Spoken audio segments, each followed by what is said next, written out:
അറിയത്തില്ല. നമുക്ക്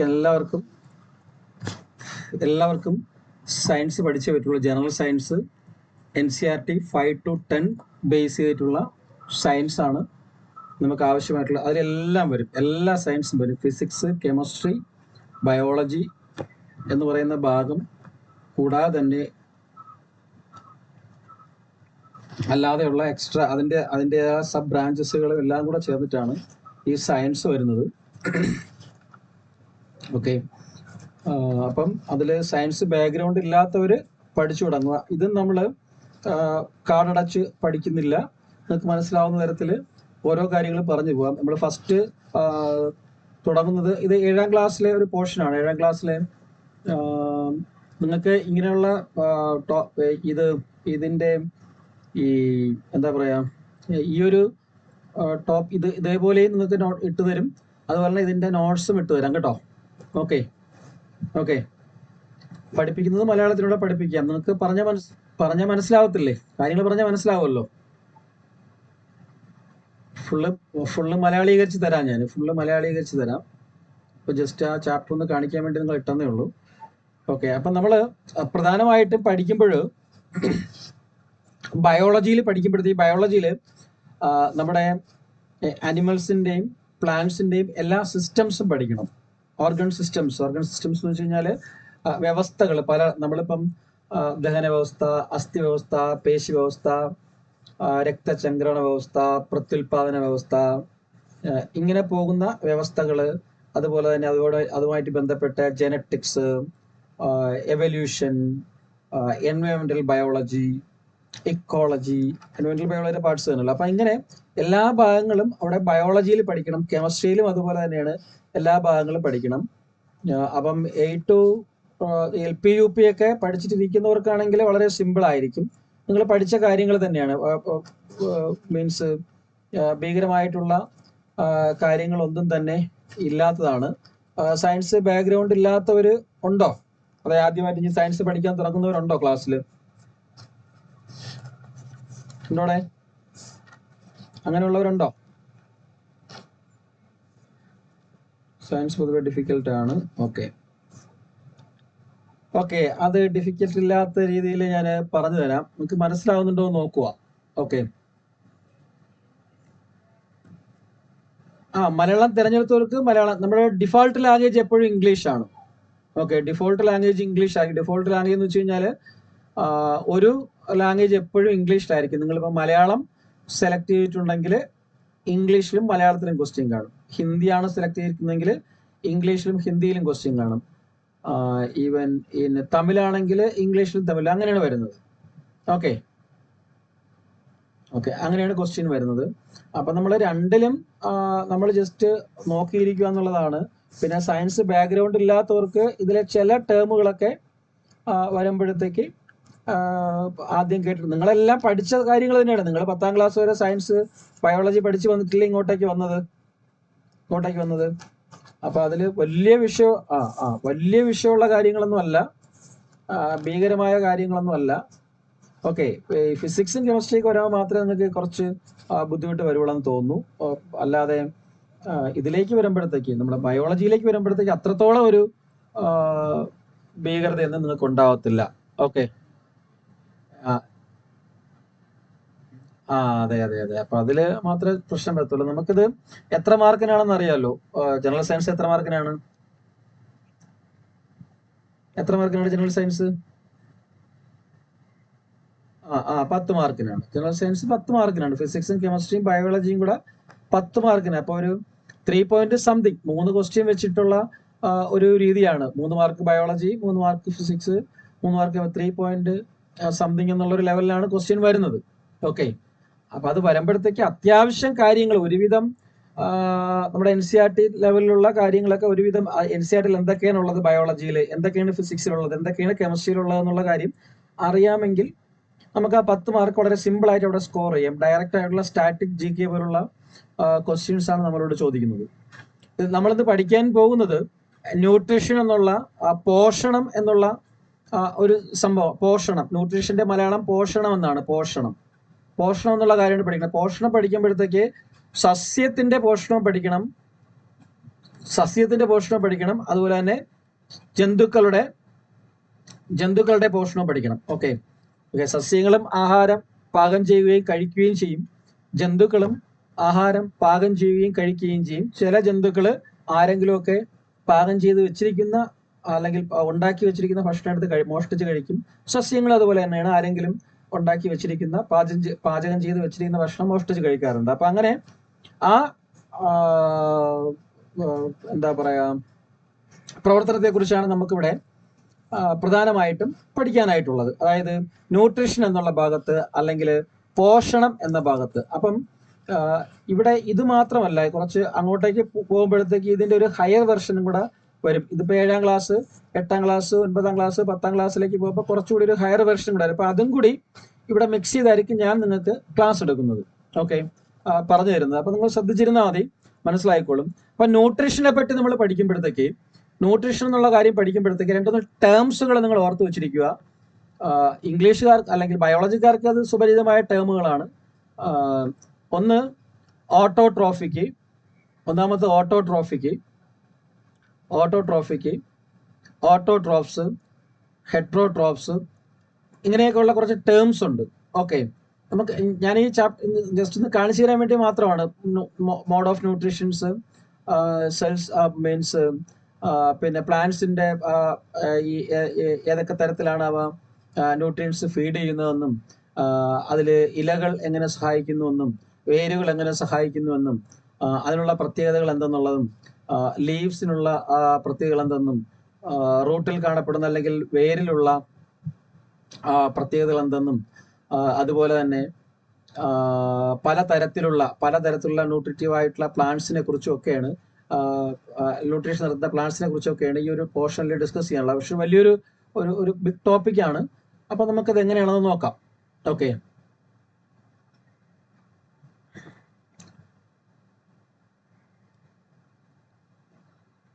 okay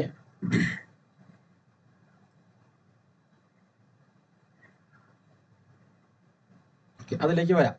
okay, അപ്പം സസ്യ പോഷണം എന്ന് പറയുന്നതാണ് നമ്മുടെ സബ്ജക്റ്റ്, സസ്യങ്ങളുടെ പോഷണം. കാരണം ഇതാണ് ആദ്യം ഇത് എടുക്കാനുള്ള കാരണം എന്ന് വെച്ചാൽ ഒരുപാട് ക്വസ്റ്റ്യൻസ് റിപ്പീറ്റ് ഇവിടെ നിന്ന് കണ്ടിട്ടുണ്ട്. ഓക്കെ, സസ്യ പോഷണത്തെ കുറിച്ചും സസ്യങ്ങളുടെ ന്യൂട്രീഷനെ പറ്റിയും, ന്യൂട്രീഷൻ ഓഫ് പ്ലാന്റ്സ് എന്നുള്ള ലെവലിൽ ചോദിക്കും. അല്ലെങ്കിൽ മിനറൽ ന്യൂട്രീഷനുമായിട്ട് ബന്ധപ്പെട്ട കാര്യങ്ങളും നമ്മുടെ ഈ സസ്യ ലോകവുമായിട്ട് ബന്ധപ്പെട്ട് ചോദിച്ചു കാണാറുണ്ട്. അപ്പൊ അതായത് എന്താണ് ന്യൂട്രീഷൻ എന്ന് പറഞ്ഞു കഴിഞ്ഞാൽ, വാട്ട് ഈസ് ന്യൂട്രീഷൻ എന്ന് പറയുന്നത് എന്താണെന്ന് ചോദിച്ചു കഴിഞ്ഞാൽ, അല്ലെങ്കിൽ പോഷണം എന്ന് പറയുന്നത് എന്താണെന്ന് ചോദിച്ചു കഴിഞ്ഞാൽ, ആരായിരുന്നു കഴിഞ്ഞാലും, അതായത് ഒരു ജീവനുള്ളവ അല്ലേ, അത് ഈവൻ പ്ലാന്റ്സ് ഓർ ആനിമൽസ്, സസ്യങ്ങളായിക്കോട്ടെ ജന്തുക്കളായിക്കോട്ടെ, ജീവികള് ആഹാരം സ്വീകരിക്കുകയും പ്രയോജനപ്പെടുത്തുകയും ചെയ്യുന്നത് അല്ലേ. ആഹാരം കഴിക്കുന്നു, ആ കഴിച്ച ആഹാരം ശരീരം ഉപയോഗപ്പെടുന്നു, അല്ലെങ്കിൽ ജീവി ഉപയോഗപ്പെടുന്നു. കഴിച്ച ആഹാരത്തിന്റെ ഫലമായിട്ട് അവന്റെ ശരീരത്തിൽ ഊർജ്ജം ഉൽപ്പാദിപ്പിക്കപ്പെടുന്നു. ആ ഊർജ്ജം ഉപയോഗിച്ചുകൊണ്ട് അവൻ പ്രവർത്തനങ്ങൾ ചെയ്യുന്നു. അവൻ ഓടുന്നു, ചാടുന്നു, കിടക്കുന്നു, ഉറങ്ങുന്നു, പ്രത്യുൽപാദനം നടത്തുന്നു, അങ്ങനെ വിസർജനം നടത്തുന്നു, അങ്ങനെ പല പ്രക്രിയകളും നടത്തുന്നു ആ പോഷണം ഉപയോഗിച്ചുകൊണ്ട്. അത്തരത്തിൽ നടക്കുന്ന, അങ്ങനെ ജീവികള് ആഹാരം സ്വീകരിക്കുകയും പ്രയോജനപ്പെടുത്തുകയും അവ യൂസ് ചെയ്യുകയും ചെയ്യുന്ന പ്രവർത്തനത്തെ സാധാരണ സിമ്പിൾ ആയിട്ട് വിളിക്കുന്ന പേരാണ് ന്യൂട്രീഷൻ അഥവാ പോഷണം എന്ന് പറയുന്നത്. ന്യൂട്രീഷൻ അഥവാ പോഷണം എന്ന് പറയുന്നത്. അങ്ങനെ ആ പോഷണത്തെ പ്രധാനമായിട്ടും നമുക്ക് രണ്ടായിട്ട് ക്ലാസിഫൈ ചെയ്യാൻ പറ്റും. പോഷണത്തെ പ്രധാനമായിട്ടും രണ്ടായിട്ട് ക്ലാസിഫൈ ചെയ്യാൻ പറ്റും. അതായത് സ്വപോഷണത്തെ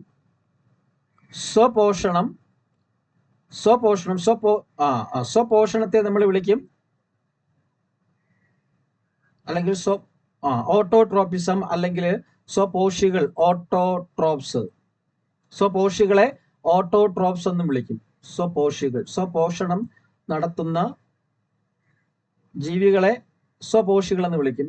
രണ്ടാമത്തെ എന്ന് പറയുന്നത് പരപോഷണമാണ്. പരപോഷണം. അങ്ങനെ പരപോഷണം നടത്തുന്ന ജീവികളെ നമ്മൾ വിളിക്കും, എന്തെന്ന് വിളിക്കും? ഹെറ്ററോട്രോപ്സ് എന്ന് വിളിക്കും. ഹെറ്ററോട്രോപ്സ് എന്ന് വിളിക്കും, അല്ലെങ്കിൽ പരപോഷികൾ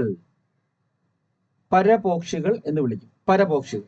അപ്പൊ സ്വപോഷികളും പരപോഷികളും. ഇനി ആരൊക്കെയാണ് ഓട്ടോട്രോപ്സ് എന്ന് പറയുന്ന ആരൊക്കെയാണ്? ഹെട്രോട്രോപ്സ് എന്ന് പറയുന്ന പരപോഷികൾ എന്ന് പറയുന്ന ആരൊക്കെയാണ്? ഓക്കെ.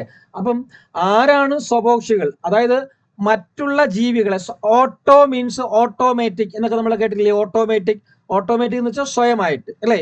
സ്വന്തമായിട്ട്. ഓട്ടോട്രോപ്സ്, ഓട്ടോട്രോപ്പിസം നടത്തും.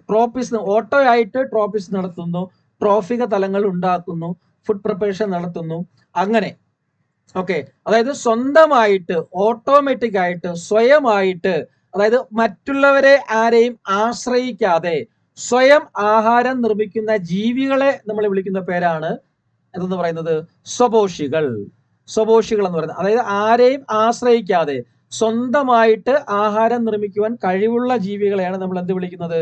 സ്വപോഷികൾ. ഇനി ആഹാരത്തിനായി മറ്റുള്ളവരെ ആശ്രയിക്കുന്നവരെ എന്ത് വിളിക്കുന്നു? പരപോഷികൾ എന്ന് വിളിക്കുന്നു. അപ്പം മറ്റു ജീവികളെ ആശ്രയിക്കാതെ സ്വയമായിട്ട് ആഹാരം നിർമ്മിക്കുന്ന ആരാണ് നിലവില് നമ്മുടെ പ്രകൃതിയിൽ ആരാ ഉള്ളത്? ഗ്രീൻ പ്ലാന്റ്സ് മാത്രമല്ലേ ഉള്ളൂ. സസ്യങ്ങൾ മാത്രമല്ലേ ഉള്ളൂ, അല്ലെ? ഹരിത സസ്യങ്ങൾ എന്ന് പറയും നമ്മള്, അല്ലെ? ഹരിത സസ്യങ്ങൾ, ഗ്രീൻ പ്ലാന്റ്സ് എന്ന് പറയും. ഹരിത സസ്യങ്ങൾ മാത്രമാണ് സ്വപോഷികൾ എന്നറിയപ്പെടുന്ന, അല്ലെങ്കിൽ സ്വന്തമായിട്ട് ആഹാരം നിർമ്മിക്കുവാൻ കഴിവുള്ളവര് ഈ ഹരിത സസ്യങ്ങളാണ്, ഗ്രീൻ പ്ലാന്റ്സ് ആണ്. ഓക്കെ. അപ്പൊ ഗ്രീൻ പ്ലാന്റ്സ് ആണ് സ്വന്തമായിട്ട് ആഹാരം നിർമ്മിക്കാൻ കഴിവുള്ളത്. എന്നാൽ പരപോഷികൾ എന്ന് പറയുന്ന ആരായിരിക്കും? അവർക്ക് സ്വയം ആഹാരം നിർമ്മിക്കുവാൻ കഴിയില്ല, അല്ലെ? സ്വയം ആഹാരം നിർമ്മിക്കുവാൻ കഴിവില്ലാത്തവരെയാണ് പരപോഷികൾ എന്ന് പറയുന്നത്. അപ്പം അങ്ങനെ സ്വയം ആഹാരം നിർമ്മിക്കുവാൻ കഴിവില്ലാത്തവരെല്ലാവരും തന്നെ ആരാണ്? പരപോഷികളാണ്. അവരിൽ രണ്ടുപേരും വരും. ആരൊക്കെ വരും? ചില സസ്യങ്ങളും വരും, ഹരിത സസ്യങ്ങളും വരും, പിന്നെ ആരും വരും? ജന്തുക്കളും വരും, അല്ലെ? ജന്തുക്കളും വരും. ചില ഹരിത സസ്യങ്ങളും വരും, ജന്തുക്കൾ. നമ്മൾ ഹെട്രോട്രോപ്സ് എന്ന് കേൾക്കുമ്പോഴത്തേക്ക് ചാടിക്കേറി ജന്തുക്കൾ മാത്രമാണ് എന്ന് പറയരുത്. ജന്തുക്കൾ മാത്രമല്ല, ചില തരത്തിലുള്ള ഹരിതസസ്യങ്ങളും ഉണ്ട്. ഹെട്രോട്രോപ്പ്, അതായത് സ്വന്തമായിട്ട് ആഹാരം നിർമ്മിക്കത്തില്ല, ആരെങ്കിലും നിർമ്മിച്ചു വെച്ചിരിക്കുന്ന ആഹാരത്തെ അടിച്ചു മാറ്റി കഴിച്ചു ജീവിക്കുന്നവർ, അല്ലെ? നമ്മൾ അതിനെ തമാശയിൽ, നിങ്ങൾ സിനിമയിലും അല്ലെങ്കിൽ കൂട്ടുകാരുടെയിലൊക്കെ നിങ്ങൾ അതിനെ ഇംഗ്ലീഷിൽ പേരിട്ട് വിളിക്കും. എന്താണ്? അവൻ ഭയങ്കര എന്താണെന്ന് വിളിക്കും. അങ്ങനെയുള്ളവരെയൊക്കെ, അടിച്ചു മാറ്റി ജീവിക്കുന്നവരെയൊക്കെ എന്ന് വിളിക്കും, അല്ലെ? ഓസിക്ക് പകരം വേറൊരു വാക്ക് നമ്മൾ പാരസൈറ്റ്സ് എന്നൊക്കെ വിളിക്കത്തില്ലേ, അല്ലെ? ഊറ്റി ജീവിക്കുക എന്നൊക്കെ പറയത്തില്ലേ, അല്ലേ? ഓസി ജീവിക്കുക, അല്ലെങ്കിൽ പാരസൈറ്റുകൾ എന്ന് വിളിക്കും. അപ്പൊ അതിലേക്ക് നമുക്ക് വരാം. അപ്പം സ്വന്തമായിട്ട് ആഹാരം നിർമ്മിക്കുവാൻ കഴിവുള്ള ജീവികളെയാണ് നമ്മൾ, സ്വയം ആഹാരം നിർമ്മിക്കുവാൻ കഴിവുള്ള ജീവികളെയാണ് നമ്മൾ എന്ത് ചെയ്യുന്നത്? എന്തെന്ന് പറയുന്നത്? സ്വപോഷികൾ. എന്നാൽ മറ്റുള്ളവരെ ആശ്രയിച്ച് ജീവിക്കുന്നവരെയാണ് പരപോഷികൾ എന്ന് പറയുന്നത്. സ്വപോഷികൾ എന്ന് പറയുന്നത് എപ്പോഴും ആരൊക്കെ തന്നെയാണ്? നമ്മുടെ ഹരിതസസ്യങ്ങൾ തന്നെയാണ്, ഗ്രീൻ പ്ലാന്റ്സ് തന്നെയാണ്. എന്നാൽ പരപോഷികൾ എന്ന് പറയുന്നത് ചില വർഗം ഹരിതസസ്യങ്ങൾ ഉണ്ടായിരിക്കും. മൊത്തത്തിൽ ടോട്ടൽ ആയിട്ടുള്ള എല്ലാ ജന്തുക്കളും വരും. ആരില്? പരപോഷികളില്, ഹെട്രോട്രോപ്സിൽ. അപ്പൊ ഇങ്ങനെ പ്രധാനമായിട്ടും ഈ രണ്ട് തരത്തിലുള്ള ഒരു പോഷണ പ്രക്രിയയാണ് സാധാരണയായിട്ട് പ്രകൃതിയിൽ കണ്ടുവരുന്നത്. ഈ രണ്ട് തരത്തിലുള്ള പോഷണ പ്രക്രിയകൾ തന്നെ പല രീതികളിൽ നടക്കുന്നുണ്ട്, പല തരത്തിൽ നടക്കുന്നുണ്ട്. അതും നമ്മൾ പഠിക്കണം. പല തരത്തിൽ ആ പ്രക്രിയകൾ നടക്കുന്നുണ്ട്. അതായത് ഇതൊരു രീതി, സ്വപോഷികൾ നടത്തുന്ന പോഷണം ഒരു തരത്തിലേ ഉള്ളൂ. അല്ലാതെ പരപോഷണം എന്ന് പറയുന്നത് വിവിധ തലങ്ങളിലൂടെയാണ് സാധ്യമാകുന്നത്. അതിലേക്കും കൂടെയാണ് വരേണ്ടത്. അതാണ് ഏറ്റവും കൂടുതൽ ചോദിച്ച് കാണുന്നത്. സിമ്പിൾ ആയിട്ടുള്ള ക്വസ്റ്റ്യൻസ് ആണ് ചോദിക്കുന്നത്. PRTക്ക് പഠിക്കുന്നവർക്കൊക്കെ വളരെ സിമ്പിൾ ക്വസ്റ്റ്യൻസ് ആണ്, വളരെ നിങ്ങൾ കേട്ട് തഴമ്പിച്ച വളരെ സിമ്പിൾ ആയിട്ടുള്ള ക്വസ്റ്റ്യൻസ് ആണ് അവിടെ ചോദിക്കുന്നത്. അപ്പൊ നമുക്ക് അതിലേക്ക് വരാം. അതിനു മുമ്പ് അപ്പൊ ആദ്യം നമ്മൾ സ്വപോഷണം എന്ന് പറയുന്ന ആളിലേക്ക് തിരിയുകയാണ്. ആദ്യം സ്വപോഷണം എന്ന് പറയുന്ന സ്വപോഷികൾ, സ്വപോഷണം എന്ന് പറയുന്ന കാര്യത്തിലേക്ക് വരുന്നു. സ്വപോഷണം നടത്തുന്നത് ആരാണ്? ഹരിത സസ്യങ്ങളാണ്. സ്വപോഷണം നടത്തുന്നത് ഹരിത സസ്യങ്ങളാണ്. അപ്പൊ ഹരിത സസ്യങ്ങൾ ആരെയും ആശ്രയിക്കുന്നില്ല, സ്വന്തമായിട്ട് ആഹാരം നിർമ്മിച്ചു ജീവിക്കുന്നു. അതുകൊണ്ടാണ് ഹരിത സസ്യങ്ങളെ നമ്മൾ സ്വപോഷികൾ എന്ന് പറയുന്നത്. അങ്ങനെ സ്വന്തമായിട്ട് ആഹാരം നിർമ്മിക്കണമെങ്കിൽ അവർക്ക് കുക്കറും ഗ്യാസ് സ്റ്റൗവും കാര്യങ്ങളൊന്നും ഇല്ലല്ലോ, ഇല്ല. അങ്ങനെയുള്ള സംവിധാനമൊന്നുമില്ല. അപ്പൊ അതുകൊണ്ട് തന്നെ എങ്ങനെയാണ് ഈ ഹരിതസസ്യങ്ങൾ ആഹാരം പാകം ചെയ്യുന്നത്? അങ്ങനെ ഹരിതസസ്യങ്ങള് ആഹാരം ഉണ്ടാക്കുന്ന പ്രക്രിയയെ നമ്മൾ വിളിക്കുന്ന പേരാണ് വെരി ഗുഡ് ഫോട്ടോസിന്തസിസ് എന്ന് പറയുന്നത്. ഞാൻ ഇങ്ങനെ കുഞ്ഞു പിള്ളേർക്ക് പറയുന്നത് പോലെ പറയുന്നത് സയൻസ് ബാക്ക്ഗ്രൗണ്ട് ഇല്ലാത്തവരുണ്ടെന്ന് പറഞ്ഞുകൊണ്ടാണ് അങ്ങനെ പറയുന്നത് കേട്ടോ. ബാക്കി അറിയാവുന്നുള്ളവർ വിഷമിക്കരുത്, ബോറടിക്കരുത്. ഓക്കെ, ഫോട്ടോസിന്തസിസ് അല്ലെങ്കിൽ നമ്മൾ മലയാളത്തിൽ എന്ത് പറയും? പ്രകാശ സംശ്ലേഷണം. പ്രകാശ സംശ്ലേഷണം എന്ന് പറയുന്നത് പ്രകാശ സംശ്ലേഷണം. പ്രകാശം, ഫോട്ടോ മീൻസ് ഫോട്ടോയുടെ അർത്ഥം ലൈറ്റ് എന്നുള്ളതാണ്. ഫോട്ടോ അല്ലെ, ഫോട്ടോഗ്രഫി എന്നൊക്കെ പറയുന്നത് ലൈറ്റുമായിട്ട് റിലേറ്റ് ചെയ്തിട്ടുള്ളതാണല്ലോ ഫോട്ടോ. അപ്പം പ്രകാശം, ഫോട്ടോ മീൻസ് പ്രകാശം. സിന്തസിസ് എന്ന് പറഞ്ഞു കഴിഞ്ഞാൽ സംശ്ലേഷണം ചെയ്യുക, നിർമ്മിക്കുക, പ്രൊഡ്യൂസ് ചെയ്യുക, ഉൽപ്പാദിപ്പിക്കുക എന്നൊക്കെയാണ് സിന്തസൈസ് എന്നുള്ളത്, അല്ലെങ്കിൽ സംശ്ലേഷണം ചെയ്യുക. അപ്പൊ പ്രകാശ സംശ്ലേഷണം. അപ്പൊ പ്രകാശ സംശ്ലേഷണം എന്ന് പറയുന്ന പ്രക്രിയയിലൂടെയാണ് ഹരിത സസ്യങ്ങൾ ആഹാരം നിർമ്മിക്കുന്നത്, അല്ലെങ്കിൽ ആഹാരം ഉണ്ടാക്കുന്നത്, അല്ലെങ്കിൽ ആഹാരം പാകം ചെയ്യുന്നത്. ഓക്കെ ഓക്കെ അപ്പം അങ്ങനെ സസ്യങ്ങൾക്ക് പ്രകാശ സംശ്ലേഷണം നടത്തുന്നതിന് വേണ്ടിയിട്ട് ആഹാരം നിർമ്മിക്കണമെങ്കിൽ ഗ്യാസ് വേണം,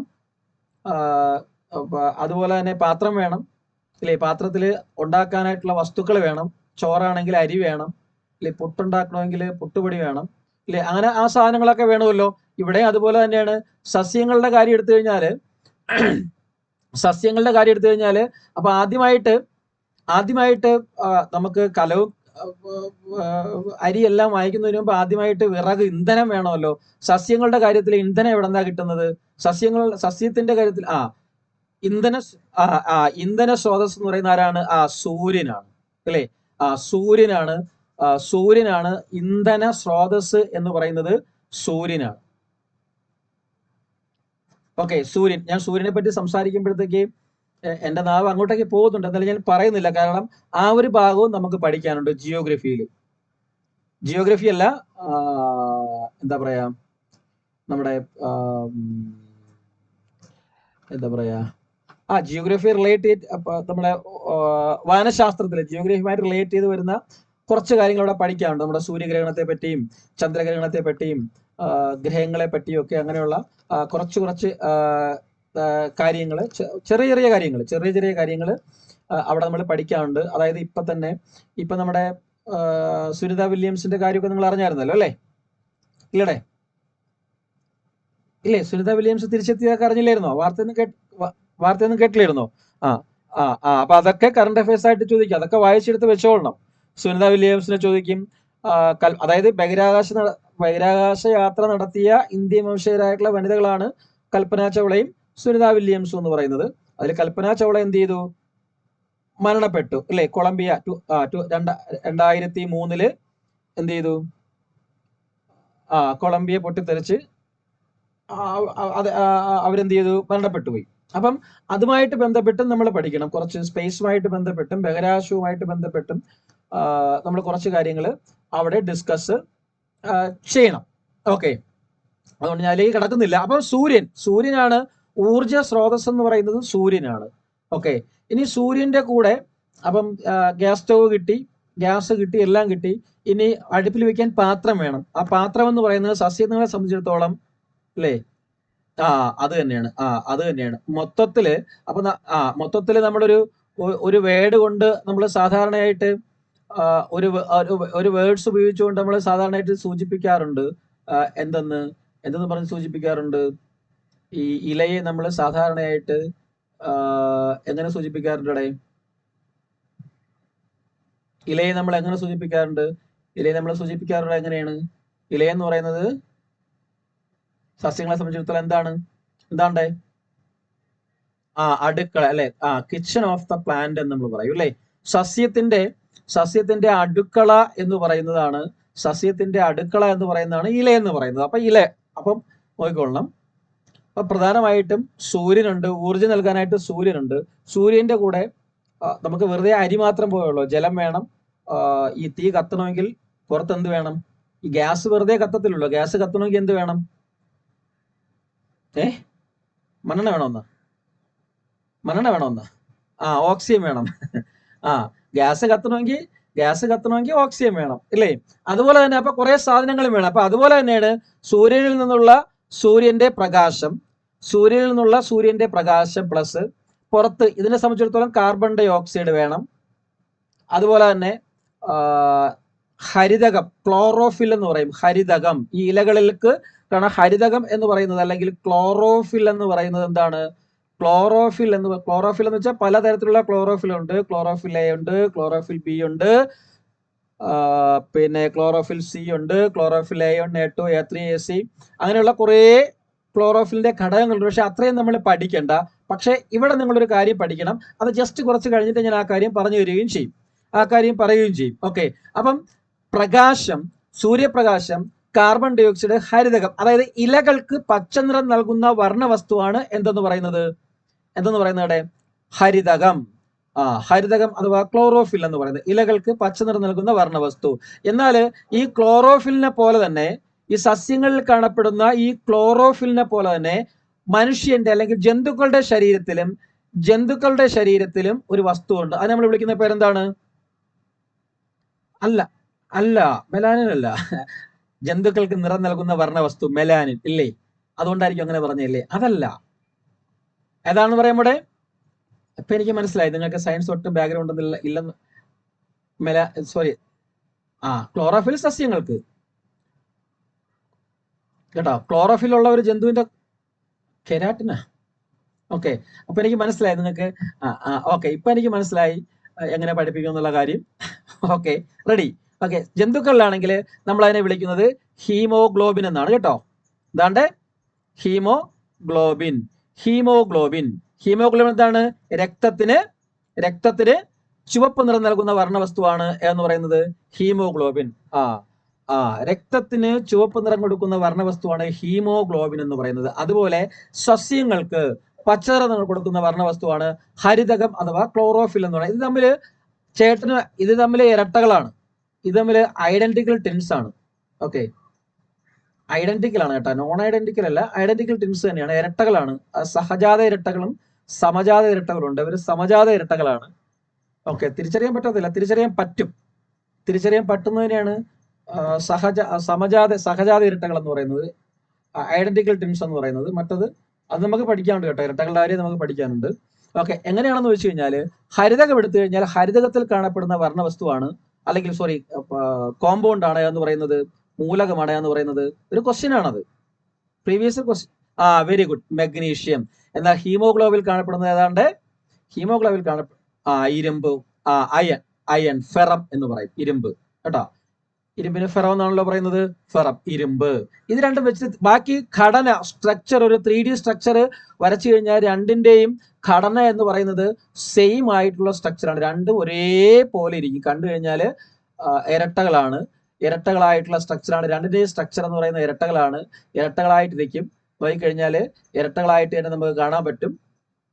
ഓക്കെ, ഇരട്ടകളായിട്ട് തന്നെ ഇരിക്കുന്നവരാണ് ഈ ഹീമോഗ്ലോബിൻ എന്ന് പറയുന്നത്. അപ്പൊ അതുകൊണ്ട് തന്നെ തിരിച്ചറിയാൻ ഹീമോഗ്ലോബിനും ഈ ഹരിതകവും ഒരേപോലെ ഇരട്ടകളായിരിക്കും. പക്ഷെ രണ്ടുപേരെയും തിരിച്ചറിയാനായിട്ടുള്ള ഒരേ ഒരു എന്താ പറയാ മാർഗം എന്ന് പറയുന്നത്, ഹരിതകമാണെങ്കിൽ അവിടെ എന്ത് കയറിയിരിക്കും? Fe കയറിയിരിക്കും. ഇവിടെ Fe ആയിരിക്കും ഇരിക്കുന്നത് ഹരിതകമാണെങ്കിൽ. പക്ഷേ മെഗ്നീഷ്യം, ഹരിതകമാണെങ്കിൽ മെഗ്നീഷ്യം ഇരിക്കും. അതുപോലെ തന്നെ ഹീമോഗ്ലോബിൻ ആണെങ്കിൽ ആരിയിരിക്കും? ഫെറം, ഇരുമ്പ് കയറിയിരിക്കും. ഇങ്ങനെ തിരിച്ചറിയാൻ പറ്റും രണ്ടുപേരെയും കൂടെ. ഓക്കെ, ഫെറം, ഇരുമ്പ് കേട്ടോ. ഓക്സൈഡുകളല്ല, കോമ്പൗണ്ട് തന്നെയാണ് കേട്ടോ.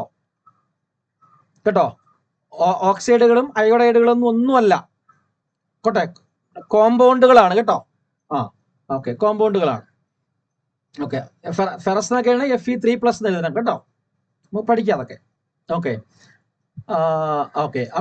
അപ്പൊ ഇതാണ് ഹീമോഗ്ലോബിനും ഹരിതകം തമ്മിലുള്ള ഒരു ബന്ധം എന്ന് പറയുന്നത്. അത് ചോദിച്ചിട്ടുള്ള ക്വസ്റ്റ്യൻ ആണ്, ചോദിക്കുകയും ചെയ്യും, നമുക്ക് പഠിക്കാനും ഉള്ളത് സാധനമാണ്. ഓക്കെ, അപ്പൊ നോക്കിയോ, അപ്പൊ പ്രകാശം, കാർബൺ ഡൈ ഓക്സൈഡ്, ഹരിതകം, പിന്നെ പ്ലസ് മണ്ണിൽ, സാധാരണ മണ്ണിലാണല്ലോ സസ്യങ്ങൾ നിൽക്കുന്നത്, മണ്ണിൽ വേരുകൾ ആഴ്ത്തിക്കൊണ്ടാണല്ലോ സസ്യങ്ങൾ നിൽക്കുന്നത്. അപ്പൊ സ്വാഭാവികമായിട്ട് അവിടെ എന്തുണ്ട്? മണ്ണുണ്ട്. മണ്ണിൽ എന്തുണ്ട്? ജലമുണ്ടായിരിക്കും. മണ്ണിൽ നോക്കിക്കഴിഞ്ഞാൽ മണ്ണിൽ ധാരാളമായിട്ട് ധാതുക്കൾ ഉണ്ടായിരിക്കും, ഇല്ലേ? മണ്ണിൽ ധാരാളമായിട്ട് ധാതുക്കൾ ഉണ്ടായിരിക്കും. അതുപോലെ തന്നെ അവിടെ ജലവും ഉണ്ടായിരിക്കും, ഇല്ലേ? ജല കണികകൾ പറ്റിപ്പിടിച്ച് ഇരിക്കുകയും ചെയ്യും. അപ്പം ഹരിതകം വേണം, പ്ലസ് ജലം വേണം, പ്ലസ് ധാതു ലവണങ്ങൾ, അല്ലേ? ധാതു ലവണങ്ങൾ. അപ്പൊ ഇത്രയുമായി. അപ്പം സസ്യങ്ങള് സൂര്യപ്രകാശത്തിന്റെ സാന്നിധ്യത്തിൽ കാർബൺ ഡൈ ഓക്സൈഡും ഹരിതകവും ജലവും ധാതു ലവണങ്ങളും ഉപയോഗിച്ചുകൊണ്ട് എവിടെ വെച്ചിട്ട്? അടുക്കളയിൽ വെച്ചിട്ട്. അടുക്കള എന്ന് പറഞ്ഞാൽ ഏതാണ്? അടുക്കള എന്ന് പറഞ്ഞാൽ ഇല. ഓക്കെ, ആ ഇലയിൽ വെച്ചിട്ട് എന്തുണ്ടാക്കുന്നു? ഫുഡ്, ആഹാരം ഉണ്ടാക്കുന്നു. എന്താഹാരം? സസ്യങ്ങൾ നിർമ്മിക്കുന്ന ആഹാരത്തെ കോമൺ ആയിട്ട് നമ്മൾ വിളിക്കുന്നത് എന്ത് വിളിക്കും? സസ്യങ്ങൾ എന്താ ഉണ്ടാക്കുന്നേ? എന്താഹാരം നിർമ്മിക്കുന്നത്? ചിക്കൻ ബിരിയാണിയാണോ? എന്താണ്ട്? അന്നജം, അല്ലേ? അന്നജം. പക്ഷെ അന്നജം രണ്ടാമത്തെ പ്രോഡക്റ്റ് ആണ്. അത് കൺവേർഷൻ ചെയ്യുന്നതാണ്. ഗ്ലൂക്കോസ് ആണ് നിർമ്മിക്കപ്പെടുന്നത് ആദ്യം. ഗ്ലൂക്കോസ് ആണ് നിർമ്മിക്കപ്പെടുന്നത്. നമുക്ക് ഗ്ലൂക്കോസിന്റെ പ്രത്യേകത അറിയാം. ഗ്ലൂക്കോസ് നിങ്ങൾക്ക് എല്ലാവർക്കും അറിയാമല്ലോ. വായിലിട്ട് കഴിഞ്ഞാൽ എന്ത് ചെയ്യും? അലിഞ്ഞു പോകും. ചൂടടിച്ചു കഴിഞ്ഞാൽ എന്ത് ചെയ്യും? അലിഞ്ഞു പോകും. വെള്ളത്തിൽ വീണാൽ എന്ത് ചെയ്യും? അലിഞ്ഞു പോകും. അപ്പൊ ഒരിക്കലും ഗ്ലൂക്കോസ് ആയിട്ട് സസ്യങ്ങളുടെ ശരീരത്തിലെ ഇലയിലും കാണ്ടത്തിലും വേരിലൊക്കെ ഗ്ലൂക്കോസ് വെച്ചിരുന്ന എന്ത് ചെയ്യും? വെള്ളം വന്നു കഴിഞ്ഞാൽ അലിഞ്ഞു പോകും, വെയിലടിച്ചു കഴിഞ്ഞാൽ അലിഞ്ഞു പോകും. അപ്പൊ സസ്യങ്ങൾ പട്ടുപോകത്തില്ലേ? ഉണങ്ങി പോകത്തില്ലേ?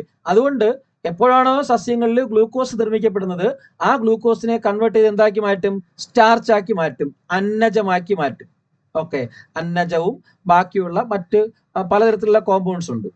ഓക്കെ, അപ്പം പ്രധാനമായിട്ടും അന്നജം, നിങ്ങൾ അന്നജം ഒന്ന് പഠിച്ചാൽ മതി. പ്രധാനമായിട്ട് അന്നജമാക്കി മാറ്റിയിട്ടാണ് അത് സ്റ്റോർ ചെയ്ത് വെക്കുന്നത്. ഓക്കെ, ഈ ഗ്ലൂക്കോസ് തന്നെ പല വിവിധ വിഭാഗങ്ങളായിട്ടാണ് ഉണ്ടാകുന്നത്. ഇപ്പൊ നിങ്ങൾക്കറിയാം, സാധാരണ ഓറഞ്ചിലുള്ള പഞ്ചസാര എല്ലായിരിക്കും ആപ്പിളിലുള്ളതെല്ലായിരിക്കും പഴത്തിലുള്ളതെല്ലായിരിക്കും മുന്തിരിയിരിക്കുന്നത്. പലതരത്തിലുള്ള പഞ്ചസാരകളായിരിക്കും നിർമ്മിക്കപ്പെടുന്നത്. അതല്ലായിരിക്കും മരച്ചിനിയിലിരിക്കുന്നത്, അല്ലെ? അതല്ലായിരിക്കും ഉരുളക്കിഴങ്ങിലുള്ളത്, അതല്ലായിരിക്കും അരിയിലിരിക്കുന്നത്, അതല്ലായിരിക്കും ഗോതമ്പിലുള്ള. അപ്പൊ ഓരോന്നിലും വ്യത്യസ്തമായ പഞ്ചസാരകളായിരിക്കും, ഗ്ലൂക്കോസ് ആയിരിക്കും നിർമ്മിക്കപ്പെടുന്നത്. അതിനെല്ലാം അന്നജമായിട്ട് കൺവേർട്ട് ചെയ്തിട്ടാണ് ഇതിന്റെ ശരീരത്തിൽ സൂക്ഷിച്ചു വെച്ചിരിക്കുന്നത്. ഓക്കെ, അപ്പൊ ഇതിനെയാണ്, അതായത് ഹരിത സസ്യങ്ങള് സൂര്യപ്രകാശത്തിന്റെ സാന്നിധ്യത്തിൽ കാർബൺ ഡൈ ഓക്സൈഡും ഹരിതകവും അല്ലെങ്കിൽ ക്ലോറോഫിൽ ജലവും ധാതു ലവണങ്ങളും ഉപയോഗിച്ചുകൊണ്ട് ഇലയിൽ വെച്ചിട്ട് ഗ്ലൂക്കോസ് നിർമ്മിക്കുന്ന, അല്ലെങ്കിൽ ആഹാരം നിർമ്മിക്കുന്ന, അല്ലെങ്കിൽ അന്നജം നിർമ്മിക്കുന്ന പ്രവർത്തനത്തെ വിളിക്കുന്ന പേരാണ് എന്തെന്ന് പറയുന്നത്? പ്രകാശ സംശ്ലേഷണം അഥവാ ഫോട്ടോസിന്തസിസ്. അപ്പം എന്താണ്? കാർബൺ ഡൈ ഓക്സൈഡിനെ അവർ ഉപയോഗിക്കുകയാണ്, കാർബൺ ഡൈ ഓക്സൈഡിനെ വലിച്ചെടുക്കുകയാണ്. അപ്പൊ കാർബൺ ഡൈ ഓക്സൈഡ്, സസ്യങ്ങള് കാർബൺ ഡൈ ഓക്സൈഡിനെ ഉള്ളിലേക്ക് എടുത്തുകൊണ്ട്, ഇതില് കാർബൺ ഡൈ ഓക്സൈഡ് എന്ന് പറയുമ്പോൾ കാർബണിന്റെ ഒരു തന്മാത്രയും ഓക്സിജന്റെ 2 തന്മാത്രയുണ്ട്, അല്ലേ? ഇതാണല്ലോ കാർബൺ ഡൈ ഓക്സൈഡ്, അല്ലേ? ഈ കാർബൺ ഡൈ ഓക്സൈഡിൽ നിന്നും ഈ ഓക്സിജൻ എന്ത് ചെയ്യുന്നു? കാർബൺ ഡൈ ഓക്സൈഡ് ഉള്ളിലെടുക്കുകയും അതിലുള്ള ഈ ഓക്സിജൻ എന്ത് ചെയ്യുന്നു? പുറത്തേക്ക് വിടുകയും ചെയ്യുന്നു, അല്ലേ? ഓക്സിജനെ പുറത്തേക്ക് വിടുകയും ചെയ്തു. അപ്പോൾ അവിടെ ഒരു ക്വസ്റ്റ്യൻ വരും, പ്രകാശ സംശ്ലേഷണ സമയത്ത് at the time of photosynthesis, okay, പ്രകാശ സംശ്ലേഷണ സമയത്ത് സസ്യങ്ങൾ പുറത്തേക്ക് വിടുന്ന വാതകം ഏത് എന്ന് ചോദിച്ചു കഴിഞ്ഞാൽ ഏതാണ്? ഓക്സിജൻ ആണ്. ഇങ്ങനെയുള്ള സിമ്പിൾ ക്വസ്റ്റ്യൻസ് ആണ് ചോദിച്ചിരിക്കുന്നത്, കേട്ടോ. ഇങ്ങനെയുള്ള സിമ്പിൾ, നമ്മൾ പ്രീവിയസ് ചെയ്യുമ്പോൾ നിങ്ങൾക്ക് മനസ്സിലാവും, സിമ്പിൾ ക്വസ്റ്റ്യൻസ് ആണ് ചോദിച്ചിരിക്കുന്നത്. എന്നാൽ ടഫ് ക്വസ്റ്റ്യൻസ് ഉണ്ട്, അതിന്റെ ക്ലാസ് വരുന്നുണ്ട്. ഓക്കെ, നമ്മൾ PGT സോഷ്യൽ ബയോളജി ഒക്കെ എഴുതുന്നവർക്ക് ഇച്ചിരി ടഫ് ക്വസ്റ്റ്യൻസ് ഉണ്ട്, കേട്ടോ. PGT കാര്യത്തിലുണ്ടോ? ഇപ്പൊ ഇന്ന് ക്ലാസ്സിലുണ്ടോ PGT സയൻസ് എഴുതാനുള്ളവരാരെങ്കിലും ഉണ്ടോ? അവിടെ PGT ബയോളജി ഉണ്ട്. എന്താണ്? 3നും അപ്ലൈ ചെയ്തിട്ടുണ്ടോ? അല്ല, PRT അപ്ലൈ ചെയ്യാനായിട്ട് DLEDും B.Edും ഉണ്ടായിരുന്നു അദ്ദേഹത്തിന്?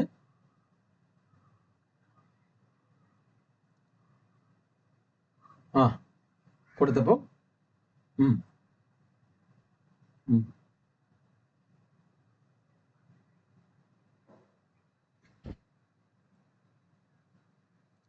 അത് ജനറൽ ആയിട്ട് നമ്മളൊരു ഡിഗ്രി ആ ആ അപ്പൊ TGT മാത്രമേ എഴുതാൻ പറ്റുള്ളൂ.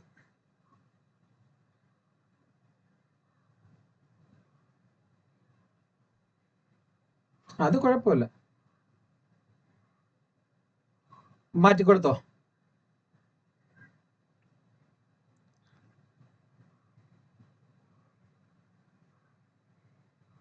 PGT അല്ല, TGT.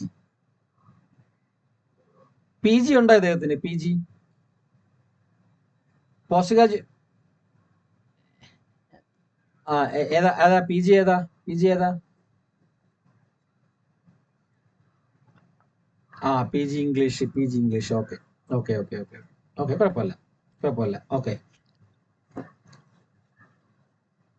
Okay okay. അപ്പം ഒരു എക്സാം ഓക്കെ. അപ്പൊ പ്രകാശ സംശ്ലേഷ ഓക്കെ ഓക്കെ അപ്പൊ പ്രകാശ സംശ്ലേഷണ സമയത്ത് സസ്യങ്ങള് പുറത്തുവിടുന്ന വാതകം എന്ന് വെച്ച് കഴിഞ്ഞാൽ അത് ഓക്സിജനാണ്. എന്താണ്ട് ഓക്സിജനാണ്. ഇനി പ്രകാശ സംശ്ലേഷണ സമയത്ത് സസ്യങ്ങൾ സ്വീകരിക്കുന്ന വാതകം ഏത്? പുറത്തുവിടുന്ന വാതകം പുറത്തുവിടുന്നത് ഓക്സിജൻ. ഇനി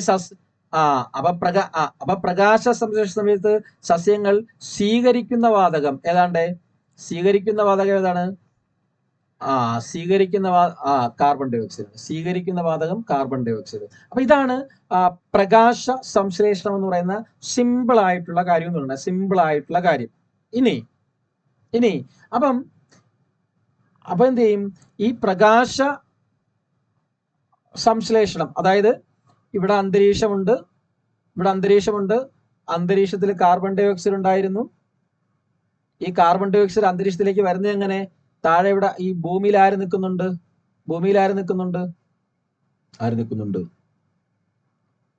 അല്ല, ഹരിതസസ്യങ്ങളുണ്ട്. അതുപോലെ തന്നെ നമ്മുടെ അനിമൽസ് ഉണ്ട് അല്ലേ, ജന്തുക്കളുണ്ട് അല്ലേ. ആ ജന്തുക്കൾ എന്ത് ചെയ്യും? ആ ജന്തുക്കൾ ഏത് പ്രക്രിയ നടത്തും? ശ്വസനം നടത്തും അല്ലേ. നമ്മൾ ശ്വസിക്കുമ്പം ആ ശ്വസന ഫലമായിട്ടാണ് കാർബൺ ഡൈ ഓക്സൈഡ് എന്ത് ചെയ്ത് പുറത്തേക്ക് വരുന്നത് അല്ലേ. ഇല്ലയോടെ? അല്ലയോ? ആണോ? ആ കാർബൺ ഡൈ ഓക്സൈഡിനെ ആര് ഉപയോഗപ്പെടുത്തും? സസ്യങ്ങൾ.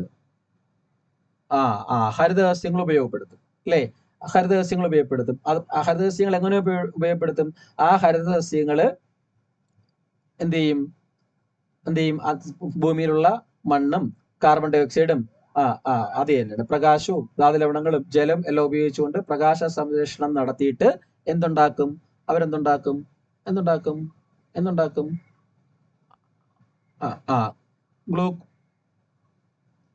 ഗ്ലൂക്കോസിനെ ഉണ്ടാക്കിയിട്ട് എന്ത് ചെയ്യും? അന്തരീക്ഷത്തിലോട്ട് വീണ്ടും എന്തിനെ പുറത്തുവിടും? ഓക്സിജനെ പുറത്തുവിടും. ഈ ഓക്സിജനെ വീണ്ടും ആര് ശ്വസിക്കും? ജന്തുക്കളെ ശ്വസിക്കും അല്ലേ. ശ്വസിക്കും. ഈ ഗ്ലൂക്കോസിനെയും ആരാ ഉപയോഗിക്കുന്ന? സസ്യങ്ങൾ ഉണ്ടാക്കുന്ന ഫുഡ് അടിച്ചു മാറ്റി കഴിക്കുന്ന ആരാ? ആ പരപോഷി ആരാ? അനിമൽസ് എന്നല്ലോ അല്ലേ. കിഴങ്ങും ചക്കയും മാങ്ങയും തേങ്ങയും എല്ലാം അല്ലേ, എല്ലാം അതും ആര് തന്നെ ഉപയോഗിക്കും? അതും ജന്തുക്കൾ തന്നെ ഉപയോഗിക്കും. അപ്പൊ ഇതൊരു ഒരു എന്താണ്, ഒരു സർക്കുലേറ്റ് നടക്കുന്ന ഒരു സൈക്ലിക് ആയിട്ടുള്ള ഒരു പ്രോസസ്സാണ്, ഒരു ചാക്രിക പ്രവർത്തനമാണ് ഈ ശ്വസനം എന്ന് പറഞ്ഞു കഴിഞ്ഞാൽ അല്ലേ. അല്ലെങ്കിൽ പ്രകാശ സംശ്ലേഷണം എന്ന് പറഞ്ഞു കഴിഞ്ഞാൽ ഇല്ലയുടെ അല്ലേ, പരസ്പരം ആശ്രയിച്ചല്ലേ നിൽക്കുന്നത് അല്ലയോ അല്ലേ. അപ്പൊ ഇങ്ങനെ നടക്കുന്ന ഈ ഒരു പ്രോസസ്സാണ് പ്രകാശ സംശ്ലേഷണം എന്ന് പറയുന്നത്. ഓക്കെ. അപ്പൊ അങ്ങനെ പ്രകാശ സംശ്ലേഷണത്തിന് വേണ്ടി സസ്യങ്ങൾക്ക് പച്ച നിറം നൽകുന്ന ആളാണ് നമ്മൾ നേരത്തെ പറഞ്ഞ ക്ലോറോഫിൽ അല്ലെങ്കിൽ ഹരിതകം എന്ന് പറയുന്നത്. ഓക്കെ. അപ്പം ഈ സസ്യങ്ങളുടെ ഇല എടുത്തു കഴിഞ്ഞാല്, നമ്മളൊരു സസ്യത്തിന്റെ ഇല നമ്മൾ എടുത്തു കഴിഞ്ഞാൽ, ഒരു പാർട്ട് ഞാൻ മുറിച്ചെടുത്തതാണ്. ഇല എടുത്തു കഴിഞ്ഞാൽ ആ ഇലയിൽ നോക്കിക്കഴിഞ്ഞാൽ ഒരു ഭാഗം നമുക്ക് കാണാൻ പറ്റും. ആ ഇലയിൽ നോക്കിക്കഴിഞ്ഞാൽ ചെറിയൊരു പാർട്സ് നമുക്ക് കാണാൻ പറ്റും. അതായത് പ്രകാശ സംശ്ലേഷണം നടത്തുന്നതിന് വേണ്ടിയിട്ടുള്ള ഈ പച്ച നിറം കൊടുക്കുന്ന ഒരു ഭാഗമുണ്ട്. ഇവിടെ ഇലയുടെ ഒരു ഭാഗത്തായിട്ട് പച്ച നിറം കൊടുക്കുന്ന ഒരാൾ ഇരിക്കുന്നുണ്ട്. ആ ആളിനെ വിളിക്കുന്ന പേരാണ്, അതിനകത്താണ് ആ ഇലയുടെ ഒരു ഭാഗത്ത്, അതിനകത്തായിട്ടാണ് ഈ നമ്മുടെ ഈ ഹരിതകം എന്ന് പറയുന്ന ക്ലോറോഫിൽ. ആ ആളിനാണ് ഞാൻ ഇവിടെ വരയ്ക്കുന്നത്. ഇലയുടെ അകത്തായിരിക്കുന്ന ഒരാള്. ഓക്കെ. ഒരു ഡബിൾ ലെയർ ഒക്കെ ആയിട്ട് ഒരു രണ്ട് പാളി കോശമായിട്ട് ഒരാൾ ഇങ്ങനെ കാണും. അയാളിനെ വിളിക്കുന്ന പേരാണ് എന്തെന്ന് പറയുന്നത്? അയാളെ നമ്മൾ വിളിക്കുന്ന പേരാണ് ഹരിത കണം. എന്താണ്ട്? ഹരിത കണം, അല്ലെങ്കിൽ ഇംഗ്ലീഷില് ക്ലോറോപ്ലാസ്റ്റ്. എന്താണ്? ക്ലോറോപ്ലാസ്റ്റ്. അപ്പൊ ഒരു ക്വസ്റ്റ്യൻ ഇതാണ്, ഇവിടെ ചോദിക്കുന്ന ക്വസ്റ്റ്യൻ ഇത് അത്രേ ഉള്ളൂ. അതായത് നമ്മൾ പറഞ്ഞു സസ്യങ്ങളിൽ പ്രകാശ സംശ്ലേഷണം നടക്കുന്ന ഭാഗം സിമ്പിൾ ആയിട്ട് ചോദിച്ചു കഴിഞ്ഞാൽ ഇല. ഓപ്ഷൻ ഇലയുണ്ടെങ്കിൽ ഇലയാണ്. പക്ഷെ ഇലയുടെ കൂടെ വേറൊരു ഓപ്ഷൻ വരും. സസ്യങ്ങളില് പ്രകാശ സംശ്ലേഷണം നടക്കുന്ന ഭാഗം ഇല എന്ന് പറഞ്ഞാൽ ശരിയാണ്. പക്ഷെ ഇലയുടെ കൂടെ അടുത്ത ഓപ്ഷൻ എ ഓപ്ഷൻ ഇല, ബി ഓപ്ഷൻ അടുത്ത വരും. ഈ ഇലയിൽ എവിടെയാണെന്ന് ചോദിച്ചാൽ ഇലയിൽ എവിടെയാണ്? ഹരിതഗണത്തിലാണ്. ഇലയില് ക്ലോറോപ്ലാസ്റ്റിലാണ്. അപ്പൊ ബി ഓപ്ഷൻ ക്ലോറോപ്ലാസ്റ്റ് തന്നിരിക്കും. ബി ഓപ്ഷൻ ക്ലോറോപ്ലാസ്റ്റ് അല്ലെങ്കിൽ ഹരിതഗണം തന്നിരിക്കും. ക്ലോറോപ്ലാസ്റ്റ് അല്ലെങ്കിൽ ഹരിതഗണം. അതായത് ഈ ഹരിതഗണത്തിനകത്താണ് എന്ത് കാണപ്പെടുന്നത്? ഈ ഹരിതഗണം എന്ന് പറയുന്ന ഈ ക്ലോറോപ്ലാസ്റ്റിനകത്താണ് നമ്മുടെ ഹരിതകം കാണപ്പെടുന്നത്. ഇതിനകത്താണ് ഹരിതകം ഇരിക്കുന്നത്, ഈ ക്ലോറോപ്ലാസ്റ്റിനകത്ത്. അപ്പം സസ്യങ്ങളില് പ്രകാശ സംശ്ലേഷണം നടക്കുന്ന ഭാഗം എന്ന് ഒരു മോസ്റ്റ് സ്യൂട്ടബിൾ ആൻസർ എന്ന് ചോദിച്ചു കഴിഞ്ഞാൽ ഹരിതഗണമാണ്. ഓക്കെ, ഈ ഹരിതഗണം കാണപ്പെടുന്ന ഭാഗമാണ് ഇല എന്ന് പറയുന്നത്. മനസ്സിലായ പറഞ്ഞത്? മനസ്സിലായ? അപ്പൊ സസ്യങ്ങളില് ഇപ്പൊ ഇലയാണ് സസ്യങ്ങളുടെ അടുക്കള. ഇലയിലാണ് പ്രകാശ സംശ്ലേഷണം നടക്കുന്നതെന്ന് നിങ്ങളുടെ സാറ് നിങ്ങളെ പഠിപ്പിച്ചു. എന്നാൽ ഇലയിൽ മാത്രമേ പ്രകാശ സംശ്ലേഷണം നടക്കുകയുള്ളൂ? അല്ല. സസ്യങ്ങളില് എവിടെയെല്ലാം പച്ചനിറമുണ്ടോ, ഏതെല്ലാം ഭാഗത്ത് പച്ചനിറമുണ്ടോ അവിടെയെല്ലാം എന്ത് നടക്കും? പ്രകാശ സംശ്ലേഷണവും നടക്കും. അപ്പം ഓക്കെ, അപ്പൊ സസ്യങ്ങളില് ഈ ഹരിതഗണം എവിടെയെല്ലാം കാണപ്പെടുന്നു? ഈ ഹരിതഗണം ഏതെല്ലാം ഭാഗത്ത് ഹരിതഗണം കാണപ്പെടുന്നു? ഓക്കെ, ഹരിതഗണം എവിടെയെല്ലാം ഉണ്ട്, ഏതെല്ലാം ഭാഗങ്ങളിൽ ഹരിതഗണം കാണപ്പെടുന്നുണ്ട്. ആ ഹരിതഗണം കാണപ്പെടുന്നത് എവിടെയൊക്കെയാണോ അവിടെയെല്ലാം പ്രകാശ സംശ്ലേഷണം നടക്കും. ഓക്കെ, ആ ഹരിതഗണം എടുത്തു കഴിഞ്ഞാല് ആ ഹരിതഗണത്തില് ഞാൻ ഹരിതഗണത്തിന്റെ ഇലയിൽ നിന്ന് ഇങ്ങോട്ട് അടർത്തി മാറ്റിയിട്ട് താഴേക്ക് വരയ്ക്കുകയാണ്. ഈ സാധനത്തിന് ഇളക്കി താഴോട്ട് വെക്കണം ഹരിതഗണം. അപ്പൊ ഹരിതഗണം നമ്മൾ എടുത്തു കഴിഞ്ഞാൽ നോക്കിക്കഴിഞ്ഞാല് ഹരിതഗണം ഇങ്ങനെ ഇരിക്കും. ഇങ്ങനെ ഈ ഒരു സ്ട്രക്ചറിലായിരിക്കും ഹരിതഗണം ഇരിക്കുന്നത്. ഇങ്ങനെ ഒരു ഇരട്ട പാളിയുള്ള അതായത് outer membrane and inner membrane, ഒരു എക്സ്റ്റേണൽ ലെയർ ഉണ്ടായിരിക്കും, ഒരു ഇന്റേണൽ ലെയർ ഉണ്ടായിരിക്കും. ഇങ്ങനെ രണ്ട് പാളി കോശങ്ങൾ കൊണ്ടാണ്. ഓക്കെ, ആന്തരപാളിയും മലയാളത്തിൽ നമുക്ക് ബാഹ്യപാളി എന്നും ആന്തരപാളി എന്നും വിളിക്കാം. ബാഹ്യപാളിയും ആന്തരപാളിയും. ഓക്കെ, അപ്പൊ ബാഹ്യപാളി എന്നും ആന്തരപാളി എന്നും പറഞ്ഞിട്ടുള്ള രണ്ട് പാളി കോശങ്ങൾ കൊണ്ടാണ് പ്രധാനമായിട്ടും ആരെ നിർമ്മിച്ചിരിക്കുന്നത്? ഈ ഹരിതഗണത്തെ നിർമ്മിച്ചിരിക്കുന്നത്. ഓക്കെ, അപ്പൊ ഇരട്ടപ്പാളിയുള്ള ഒരു സ്ഥലമുണ്ട്. ഇനി ഇതിനകത്ത് നോക്കിക്കഴിഞ്ഞാൽ രണ്ട് പ്രത്യേകമായിട്ടുള്ള ഭാഗങ്ങൾ കാണാൻ പറ്റും. ഓക്കെ, അതിൽ ഒന്നാമത്തെ ഭാഗം ഞാൻ വരയ്ക്കുകയാണ്, ശ്രദ്ധിച്ചിരുന്നോളണം. ഇങ്ങനെ നോക്കിക്കഴിഞ്ഞാൽ ഇതിനകത്ത് നമ്മുടെ നാണയമില്ലേ, കോയിൻസ് ഇങ്ങനെ അടുക്കി വെച്ചതുപോലെ ഇങ്ങനെ അടുക്കിന് കുറെ സാധനങ്ങൾ ഇങ്ങനെ ഇതിനകത്ത് കാണാൻ പറ്റും. നാണയത്തൊട്ടുകൾ അടുക്കി വെച്ചതുപോലുള്ള ഒരു ഭാഗം ഇതിനകത്ത് കാണാൻ പറ്റും. അത് തന്നെയാണ്, വെരി ഗുഡ്. അങ്ങനെ നാണയത്തൊട്ടുകൾ അടുക്കി വെച്ചതുപോലുള്ള ഭാഗങ്ങൾ നമുക്ക് ഇതിനകത്താക്കി കാണാൻ പറ്റും. ഓക്കെ, ഇങ്ങനെ നാണയത്തൊട്ടുകൾ അടുക്കി വെച്ചതുപോലെ ഇങ്ങനെ കാണാൻ പറ്റും. അപ്പൊ ഇങ്ങനെ ഹരിതഗണത്തിൽ കാണപ്പെടുന്ന, അപ്പൊ ഇതും ഒരു മെംബ്രെയിനാണ്, സ്തരപാളിയാണ്. ഇതും ഒരു സ്തരമാണ്, ഒരു മെംബ്രെയിനാണ്. പക്ഷേ it's look like a sack like structure, ഒരു സ്തര സഞ്ചി, മെംബ്രെയിനിയസ് സാക്ക് എന്നാ പറയുന്നത്. അപ്പൊ അങ്ങനെ ഹരിതഗണത്തിൽ കാണപ്പെടുന്ന മെംബ്രെയിനിയസ് സാക്ക്, ഓക്കെ, അതായത് ക്ലോറോപ്ലാസ്റ്റിനുള്ളില് ഹരിതഗണത്തിനുള്ളിൽ കാണപ്പെടുന്ന സ്തരസഞ്ചി, ആ സ്തരസഞ്ചിയെ വിളിക്കുന്ന പേരാണ്, ഇതിനെ വിളിക്കുന്ന പേരാണ് എന്തെന്ന് വിളിക്കുന്നത്? എന്താണ്? ഗ്രാന. ഗ്രാന, മറക്കരുത്, ഗ്രാന. അതായത് ഇതൊരു ഗ്രാന, ഇതൊരു ഗ്രാന, അടുത്ത മറ്റൊരു ഗ്രാന, പിന്നെ മറ്റൊരു ഗ്രാന, അങ്ങനെ ഓരോ ഗ്രാനകളെ ഇങ്ങനെ അടുക്കി വെച്ചിരിക്കുകയാണ്. ഓരോരോ ഗ്രാനകളെ ഇങ്ങനെ നമ്മൾ അടുക്കി വെച്ചിരിക്കുകയാണ്. അപ്പം ക്വസ്റ്റ്യൻ എന്താണ്ട് ഹരിതകണത്തിനുള്ളിൽ കാണപ്പെടുന്ന അല്ലെങ്കിൽ ക്ലോറോപ്ലാസ്റ്റിനുള്ളിൽ കാണപ്പെടുന്ന സ്തരസഞ്ചികളുടെ അടുക്കിനെ വിളിക്കുന്ന പേരാണ് എന്തെന്ന് വിളിക്കുന്നവിടെ സ്തരസഞ്ചികളുടെ അടുക്കിനെ വിളിക്കുന്ന പേരാണ് ഗ്രാന. Okay, ready. ഈ ഗ്രാനയില് നോക്കിക്കഴിഞ്ഞാല് ഇനി ഇതിനകത്തോട്ട് നോക്കിക്കഴിഞ്ഞാല് ഇവിടേക്ക് നോക്കിക്കഴിഞ്ഞാൽ ഇതിനകത്ത് ഇഷ്ടം പോലെ ഇങ്ങനെ ഒരു ലിക്വിഡ്സ്, അതായത് ഒരു ദ്രാവക ഭാഗം ഇങ്ങനെ ഉണ്ടായിരിക്കും. ധാരാളം ദ്രാവക ഭാഗങ്ങൾ ഇതിൻ്റെ അകത്ത് ഇങ്ങനെ ഉണ്ടായിരിക്കും. ലിക്വിഡ്സ്, ഓക്കെ, ധാരാളം ലിക്വിഡ്സ് ഉണ്ടായിരിക്കും, ദ്രാവക ഭാഗം ഉണ്ടായിരിക്കും. അപ്പൊ അങ്ങനെ ആ ദ്രാവക ഭാഗത്തെ ഇങ്ങനെ കാണപ്പെടുന്ന ആ ദ്രാവക ഭാഗത്തെ വിളിക്കുന്ന പേരാണ്, ആരുടെയോ മൈക്ക് ഭയങ്കര സൗണ്ട് ഉണ്ടാക്കുന്നുണ്ട്, അതങ്ങ് ഓഫ് ആയിക്കളെ. ഓക്കെ, ആ ദ്രാവക ഭാഗത്തെ വിളിക്കുന്ന പേരാണ് എന്തെന്ന് വിളിക്കുന്നവിടെ? ആ ദ്രാവക ഭാഗത്തെ വിളിക്കുന്ന സ്ട്രോമ. എന്താണ്ട് സ്ട്രോമ. Okay, stroma. അപ്പൊ രണ്ട് ചോദ്യം. ഹരിതകണത്തിനുള്ളിൽ കാണപ്പെടുന്ന സ്തരസഞ്ചികളെ, സ്തരസഞ്ചികളുടെ അടുക്കിനെ വിളിക്കുന്ന പേരാണ് ഗ്രാന. എന്നാൽ ആ ഹരിതകണത്തിനുള്ളിലെ ദ്രാവക ഭാഗത്തെ വിളിക്കുന്ന പേരാണ് സ്ട്രോമ. അപ്പൊ നമുക്ക് കിട്ടി. അപ്പൊ നമുക്ക് ഇതിന്റെ ഘടന കിട്ടി. ഹരിതകണത്തിന്റെ ഘടന നമുക്ക് കിട്ടി. ഇത്രയേ ഉള്ളൂ. ഇനി വേറെ കുറച്ച് കാര്യങ്ങളുണ്ട്, നിങ്ങൾ അത്രയും പഠിക്കണ്ട. നിങ്ങൾ എത്ര ഗ്രാന തൈലക്കോയിഡും സ്ട്രോമ തൈലക്കോയിഡ്സ്, അങ്ങനെ കുറെ കാര്യങ്ങളുണ്ട്, അതിവിടെ ഞാൻ പരാമർശിക്കുന്നില്ല. നിങ്ങൾ ഇത്രയും പഠിക്കുക, ആദ്യം ഇത്രയും പഠിക്കുക. എന്താണ് അപ്പൊ ഹരിതകണം നോക്കിയാൽ ഒരു ഇരട്ട പാളികളുള്ള സ്ഥലം ഇല്ലേ? ആന്തരസ്ഥലവും ബാഹ്യസ്ഥലവും, അങ്ങനെ ഇരട്ടപ്പാളിയുള്ള സ്ഥലം ഉള്ളിലേക്ക് കയറുമ്പോഴത്തേക്ക് നാണയത്തുട്ടുകൾ അടുക്കി വെച്ചതുപോലെ കാണപ്പെടുന്ന സ്തരസഞ്ചികളുടെ അടുക്ക്. ആ സ്തരസഞ്ചികളുടെ അടുക്കിനെ എന്ത് വിളിക്കുന്നു? ആ സ്തരസഞ്ചികളുടെ അടുക്കിനെ നമ്മൾ വിളിക്കും ഗ്രാന. ഓക്കെ, ആ ഗ്രാനയെ ചുറ്റിപ്പറ്റി അല്ലെങ്കിൽ ആ ഹരിതകണത്തിനുള്ളിൽ മുഴുവനായിട്ട് കാണപ്പെടുന്ന ദ്രാവക ഭാഗത്തെ എന്തും വിളിക്കുന്നു? സ്ട്രോമ എന്നും വിളിക്കുന്നു. റെഡിയാണോ അവിടെ? ഓക്കെ, നോക്കിയോ. ഇനി നിങ്ങൾ ശ്രദ്ധിച്ചോളണേ. ഈ ഗ്രാനയ്ക്കകത്തോട്ട് കയറി കഴിഞ്ഞാൽ, ഞാൻ ഗ്രാനയെ ഇങ്ങോട്ട് വെളിയിലോട്ട് എടുക്കുകയാണ്. ഗ്രാന നമുക്കറിയാലോ, നാണയത്തുട്ടുകൾ അടുക്കി വെച്ചതുപോലെ അല്ലെ, ഇങ്ങനെ ഇരിക്കുകയല്ലേ ഗ്രാന.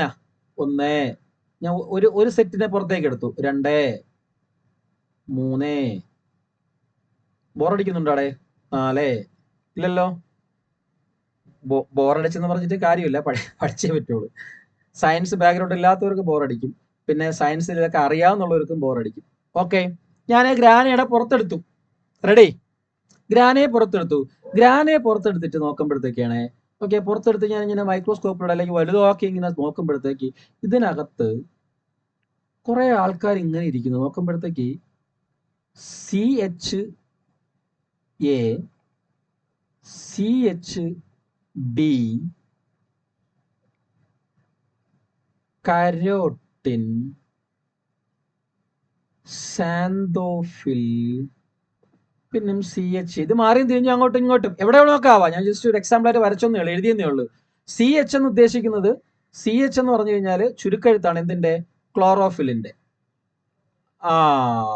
അപ്പൊ നോക്കി, അപ്പൊ അവിടെ ഉത്തരം കിട്ടി. അതായത് ഈ ഗ്രാനയ്ക്കുള്ളിലാണ് എന്ത് കാണപ്പെടുന്നത്? നമ്മൾ നേരത്തെ പഠിച്ചില്ലേ, ഹരിതകണത്തിനുള്ളിലാണ് പൊതുവേ പറയുമ്പോഴത്തേ നമ്മൾ പറയും വെരി ഗുഡ്. ഈ ഹരിതകണത്തിനുള്ളിലാണ് എന്ത് കാണപ്പെടുന്നത്? ഹരിതകം കാണപ്പെടുന്നത്. ആ ഹരിതകങ്ങൾ പ്രധാനമായിട്ടും ഒരു 4 തരത്തിൽ നമ്മൾ പഠിക്കും, 4-5 തരത്തിൽ പഠിക്കും. 4 തരത്തിൽ പ്രധാനമായിട്ട് ഇപ്പൊ നിങ്ങൾ 4 പഠിച്ചാൽ മതി. നമ്മൾ കുറച്ചിപ്പം നിങ്ങളിപ്പം KVS ഒക്കെ എഴുതാൻ പോകുന്നവര്, ബയോളജി ടീച്ചറൊക്കെ പഠിക്കാൻ പോകുന്നവര് chlorophyll A, chlorophyll A1, chlorophyll A2 എന്ന് പറഞ്ഞ് പഠിച്ചു പോകും. നിങ്ങൾക്കത് വേണ്ട, നിങ്ങൾക്ക് എത്ര മതി. അപ്പൊ ആ ഹരിതകണത്തിനുള്ളിലെ ഗ്രാനയ്ക്കകത്താണ് ആരിരിക്കുന്നത്? ഈ ക്ലോറോഫില്ലുകള്, ഈ ഹരിതകം ഇരിക്കുന്നത്. ആ ഹരിതകങ്ങള് ആരൊക്കെയാണ്? അവന്റെ പേരാണ് ക്ലോറോഫിൽ A, ഹരിതകം B, carotene, xanthophyll. Okay, ഓക്കേടെ.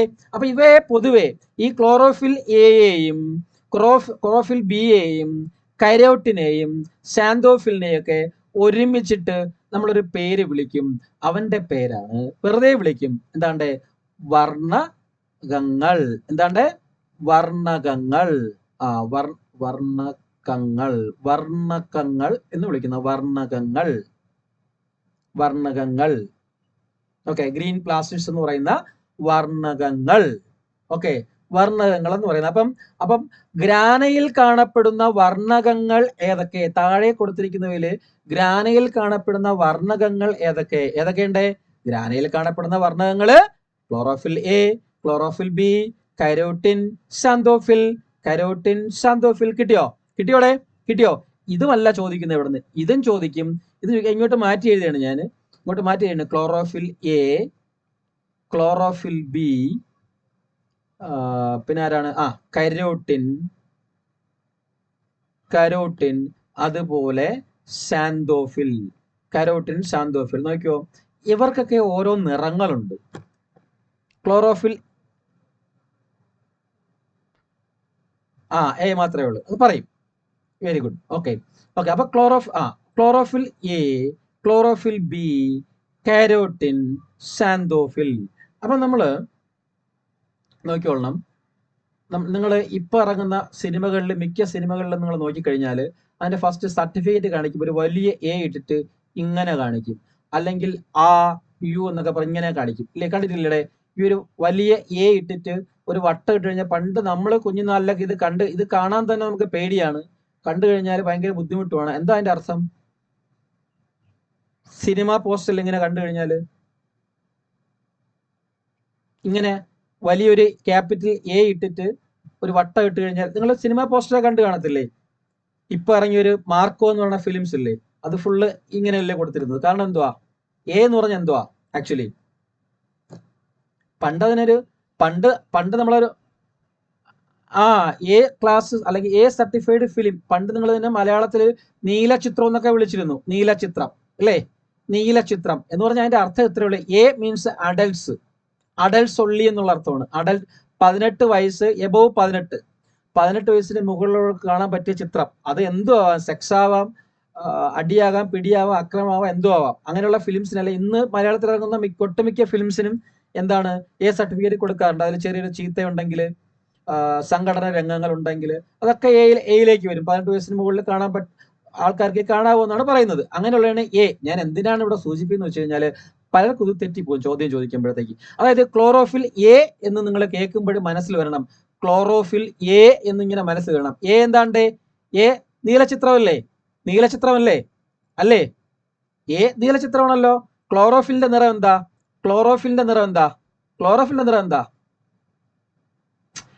Chloro പച്ച, എ നീലചിത്രം. അപ്പൊ നീല കലർന്ന പച്ച നിറം. കിട്ടിയോ? ഇനി മറക്കൂടെ? മറക്കൂ? ഇല്ലല്ലോ. ക്ലോറോഫിൽ എയുടെ നിറം എന്താണ്? നീല കലർന്ന പച്ച നിറം. ഓക്കെ, നീല കലർന്ന പച്ച നിറം. ക്ലോറോഫിൽ എ അപ്പോഴേ നീലചിത്രം എന്ന് മനസ്സിൽ ഓർമ്മ വന്നാൽ മതി. അപ്പൊ നീല കലർന്ന പച്ച നിറം. ബിയിലും ക്ലോറോഫിലിന്റെ നിറം എന്താണ്? പച്ചയാണല്ലോ. പച്ച.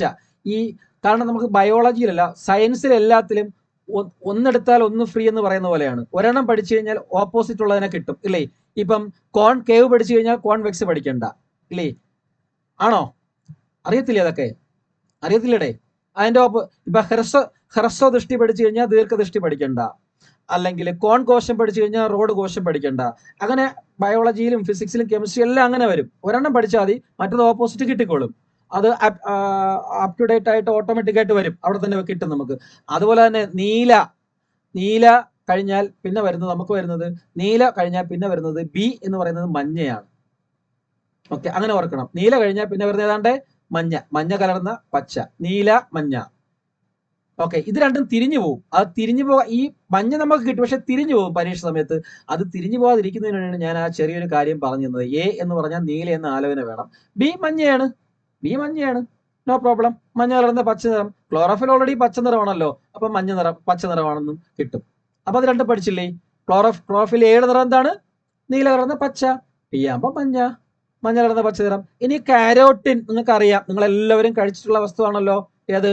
ക്യാരറ്റ്. ക്യാരറ്റ് ക്യാരറ്റിന്റെ നിറം എന്താണ്? ഒരു മഞ്ഞ കലർന്ന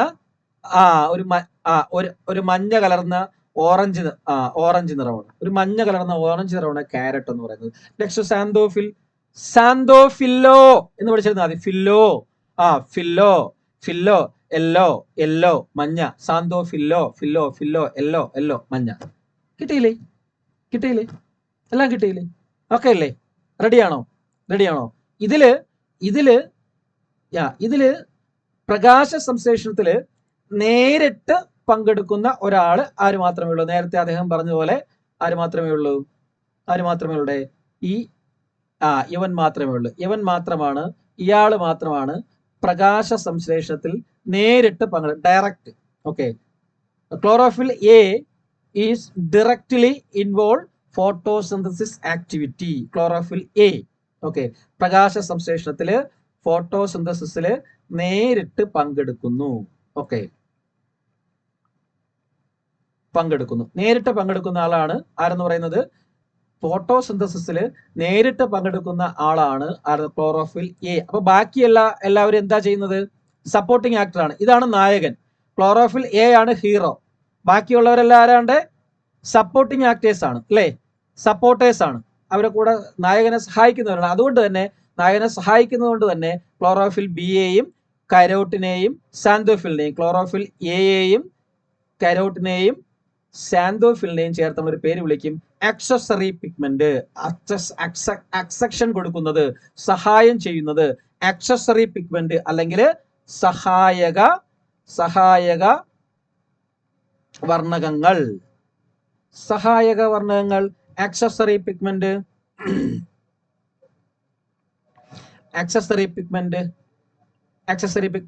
ഓക്കെ. അപ്പൊ ഒരു ക്വസ്റ്റ്യൻ ചോദിച്ചു കഴിഞ്ഞാൽ എഴുതാൻ പറ്റത്തില്ലേ? താഴെ തന്നിരിക്കുന്നതിൽ ആക്സസറി പിഗ്മെന്റ് സഹായ വർണ്ണകം ഏത്? ആര് മാത്രമേ അതിൽ ഇല്ലാതിരിക്കത്തുള്ളൂ? ഇല്ലാതിരിക്കുന്ന ആര് മാത്രമേ ഉള്ളൂ? ക്ലോറോഫിൽ എ മാത്രമേ അവിടെ ക്ലോറോഫിൽ എ മാത്രമേ അവിടെ കാണാതിരിക്കത്തുള്ളൂ. ബാക്കി എല്ലാവരും അവിടെ ഉണ്ടായിരിക്കും. ക്ലോറോഫിൽ എ മാത്രമേ അവിടെ കാണാതിരിക്കത്തുള്ളൂ. ബാക്കി എല്ലാവരും അവിടെ കാണും. ഓക്കെ. അപ്പൊ അതാണ് സഹായക വർണ്ണകങ്ങൾ എന്ന് പറയുന്നത്. ക്ലോറോഫിൽ ബിയും കരോട്ടിനും സാന്തോഫിലും ആണ് ആക്സസറി പിഗ്മെന്റ് എന്ന് പറയുന്നത്. റെഡിയാണോ? ഓക്കെ ആണോ? ഓക്കെ. അപ്പൊ ഈ ഹരിതകണം ഉണ്ട്. ഹരിതകണത്തിനകത്ത് നാണയത്തൊട്ടുകൾ അടുക്കി വെച്ചതുപോലുള്ള ഇങ്ങനെയുള്ള ആരുണ്ട്? ഗ്രാനയുണ്ട്. ഗ്രാനയ്ക്കുള്ളില് ഈ ഹരിത വർണ്ണകങ്ങളായ ഹരിതകം എയും ബിയും കരോട്ടിനും സാന്തോഫിലും ഒക്കെ കാണപ്പെടുന്നു. അതുകൂടാതെ ആ ഹരിതകണത്തിനുള്ളിലെ എന്താണ് ദ്രാവക ഭാഗമായിട്ടുള്ള സ്ട്രോമയും ഉണ്ട്. ഈ ദ്രാവക ഭാഗമായിട്ടുള്ള ആരുണ്ട്?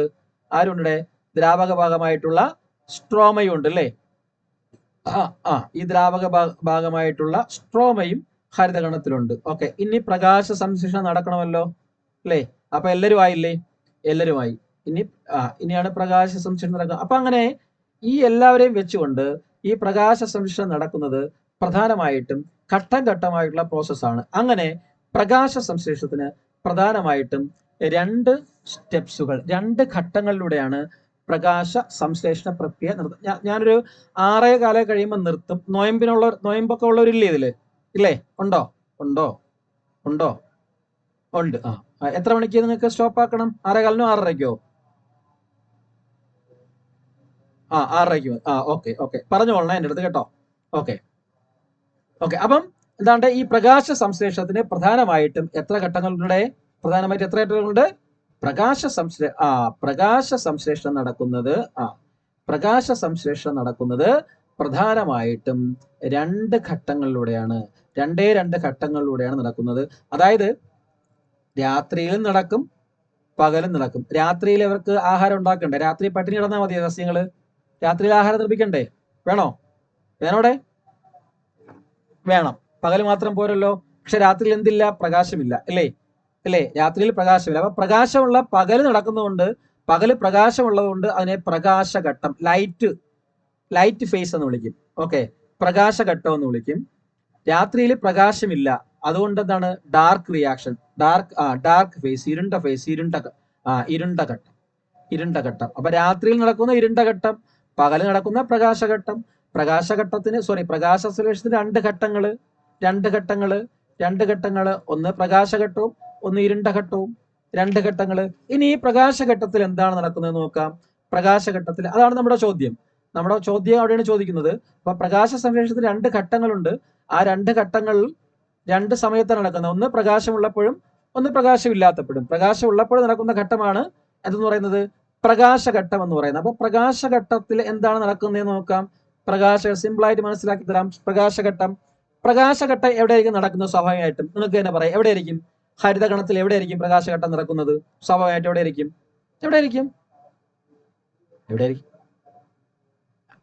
അതെ, അല്ല, എവിടെയായിരിക്കും? ഹരിതകണത്തിലെ ഏത് ഭാഗത്തായിരിക്കും? ഹരിതകണത്തില് രണ്ട് വെരി ഗുഡ്. പ്രകാശഘട്ടം നടക്കുന്ന ഗ്രാനയിലാണ്. കാരണം ഗ്രാനയിലാണ് ക്ലോറോഫിൽ എയും ബിയും സാന്തോഫിലും കരോട്ടിനൊക്കെ ഉള്ളത്, ഇല്ലേ, ഇരിക്കുന്നത്. അപ്പൊ അവിടെയാണ് പ്രകാശഘട്ടം നടക്കുന്നത്. അപ്പൊ പ്രകാശഘട്ടത്തിൽ എന്താ ചെയ്യുന്നത്? ഈ സസ്യങ്ങള് എന്ത് ചെയ്യും? പ്രകാശഘട്ടത്തിൽ എന്ത് ചെയ്യും? സസ്യങ്ങൾ ധാരാളം ജലം എന്ത് ചെയ്യും? മണ്ണിലൂടെ വലിച്ച് ഇലകളിലേക്ക് എത്തിക്കും, ഇല്ലേ? അപ്പൊ സസ്യങ്ങളിൽ ഓക്സിജൻ എത്തും. ഓക്സിജൻ അല്ല, ജലം എത്തും. ജലം ഇലകളിലേക്ക് എത്തും. ജലം എന്ത് ചെയ്യും? ജലം ഇലകളിലേക്ക് എത്തിക്കഴിഞ്ഞാൽ ജലം എന്ത് ചെയ്യും? ഈ സൂര്യപ്രകാശം തട്ടുമ്പോഴത്തേ അവിടെ റിയാക്ഷൻ നടക്കും. റിയാക്ഷൻ സ്റ്റാർട്ട് ചെയ്യും. സൂര്യപ്രകാശം തട്ടിക്കഴിഞ്ഞാൽ, കാരണം എനർജി ആണല്ലോ, ലൈറ്റ് എനർജി ആണല്ലോ. അപ്പം ഈ ഒരു പ്രവർത്തനം നിങ്ങൾ ഇപ്പം ധാരാളമായിട്ട് അറിയേണ്ടതായിട്ടുണ്ട്. കാരണം നിങ്ങൾ ചിന്തിച്ചിട്ടുണ്ടോ, ഇപ്പൊ സുനിത വില്യംസ് ഒക്കെ പോയ വാഹനങ്ങളിലുള്ളവർ, അല്ലെങ്കിൽ ISS-ൽ താമസിക്കുന്ന, ഇന്റർനാഷണൽ സ്പേസ് സെന്ററിൽ താമസിക്കുന്നവർ എങ്ങനെയാണ് ഇത്രയും ദിവസമൊക്കെ താമസിക്കാനുള്ള ജലം എങ്ങനെയാണ് അവിടെ കരുതുന്നത്? അല്ലെ എങ്ങനെ ഉപയോഗിക്കുന്നേ? എങ്ങനെയാ ജലം ഉപയോഗിക്കുന്നവര്? എവിടെന്നാ ജലം?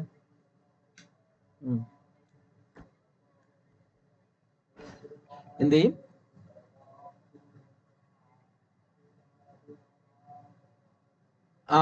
ഫിൽട്ടർ ചെയ്യല്ല ചെയ്യുന്നത്. അവര് ഈ ഹൈഡ്രോളിസിസ് നടത്തും, മനസ്സിലായല്ലേ? ഇലക്ട്രോളിസിസ് നടത്തിയിട്ട് അവര് ശ്വസിക്കുന്ന ആ വാതകം വീണ്ടും അവര് ഇലക്ട്രിഫൈ ചെയ്ത് വെള്ളമാക്കി മാറ്റും. ഈ ഹൈഡ്രജനെ ഓക്സിജനോടെ പിടിച്ചിട്ട് വീണ്ടും വെള്ളമാക്കി മാറ്റും. അപ്പൊ അതിൽ ഹൈഡ്രജൻ ആയിരിക്കും കൂടുതൽ വരുന്നത്. ഹൈഡ്രജനെ വീണ്ടും വിഘടിപ്പിക്കും. അത് ഞാൻ പിന്നീട് പറഞ്ഞുതരാം, കെമിസ്ട്രി പഠിപ്പിക്കാൻ പറഞ്ഞുതരാം. ഞാൻ ഇപ്പൊ നിങ്ങൾ പറഞ്ഞ് കുളമാക്കുന്നില്ല, കൺഫ്യൂഷൻ വരുന്നത്. അപ്പൊ ഹൈഡ്രജൻ വിഘടിക്കും. പ്രകാശം തട്ടിക്കഴിഞ്ഞാൽ ഹൈഡ്രജൻ വിഘടിക്കും. ഹൈഡ്രജൻ വിഘടിക്കുമ്പോഴത്തേക്ക് H+ അയോൺസും OH- അയോൺസും, ഇല്ലേ? അല്ലെങ്കിൽ അത് വേണ്ട, അത് ഇവിടെ പറഞ്ഞു കഴിഞ്ഞാൽ അതും പിന്നെ കൺഫ്യൂഷൻ ആവും. എന്തൊക്കെയായിട്ട് മാറും? ഹൈഡ്രജനും ഓക്സിജനായിട്ട് മാറുമല്ലോ. ഓക്സിജനായിട്ട് മാറുമല്ലോ, അല്ലേ? ഒരു മോളിക്യൂൾ ഹൈഡ്രജനും 2 മോളിക്യൂൾ ഓക്സിജനും ആണല്ലോ ജലം എന്ന് പറയുന്നത്. അപ്പൊ ഓക്സിജനും ഹൈഡ്രജനായിട്ട് വിഘടിക്കും. ഈ ഓക്സിജൻ എന്ത് ചെയ്യും? ഓക്സിജൻ എങ്ങോട്ടേക്ക് വരും? ഭൂമിയിലേക്ക് വരും, അല്ലേ? അതാരെടുക്കും? അതാര് ശ്വസിക്കും? ജന്തുക്കളെ ശ്വസിക്കും. സസ്യങ്ങളെ ശ്വസിക്കുന്നതും ഏത് തന്നെയാണ്? ഈ ഓക്സിജനെ തന്നെയാണ്. അല്ലാതെ സസ്യങ്ങൾ കാർബൺ ഡൈ ഓക്സൈഡ് അല്ല ശ്വസിക്കുന്നത്. സസ്യങ്ങളെ ശ്വസിക്കുന്നതും ഓക്സിജൻ തന്നെയാണ്. സസ്യങ്ങളുടെ ശ്വസനത്തെ പറ്റി നമുക്ക് ഇത് കഴിഞ്ഞിട്ട് വരാം. അപ്പൊ ഓക്സിജൻ പുറത്തേക്ക് വിടും. ബാക്കി ബാലൻസ് ആരാ നിൽക്കുന്നേ?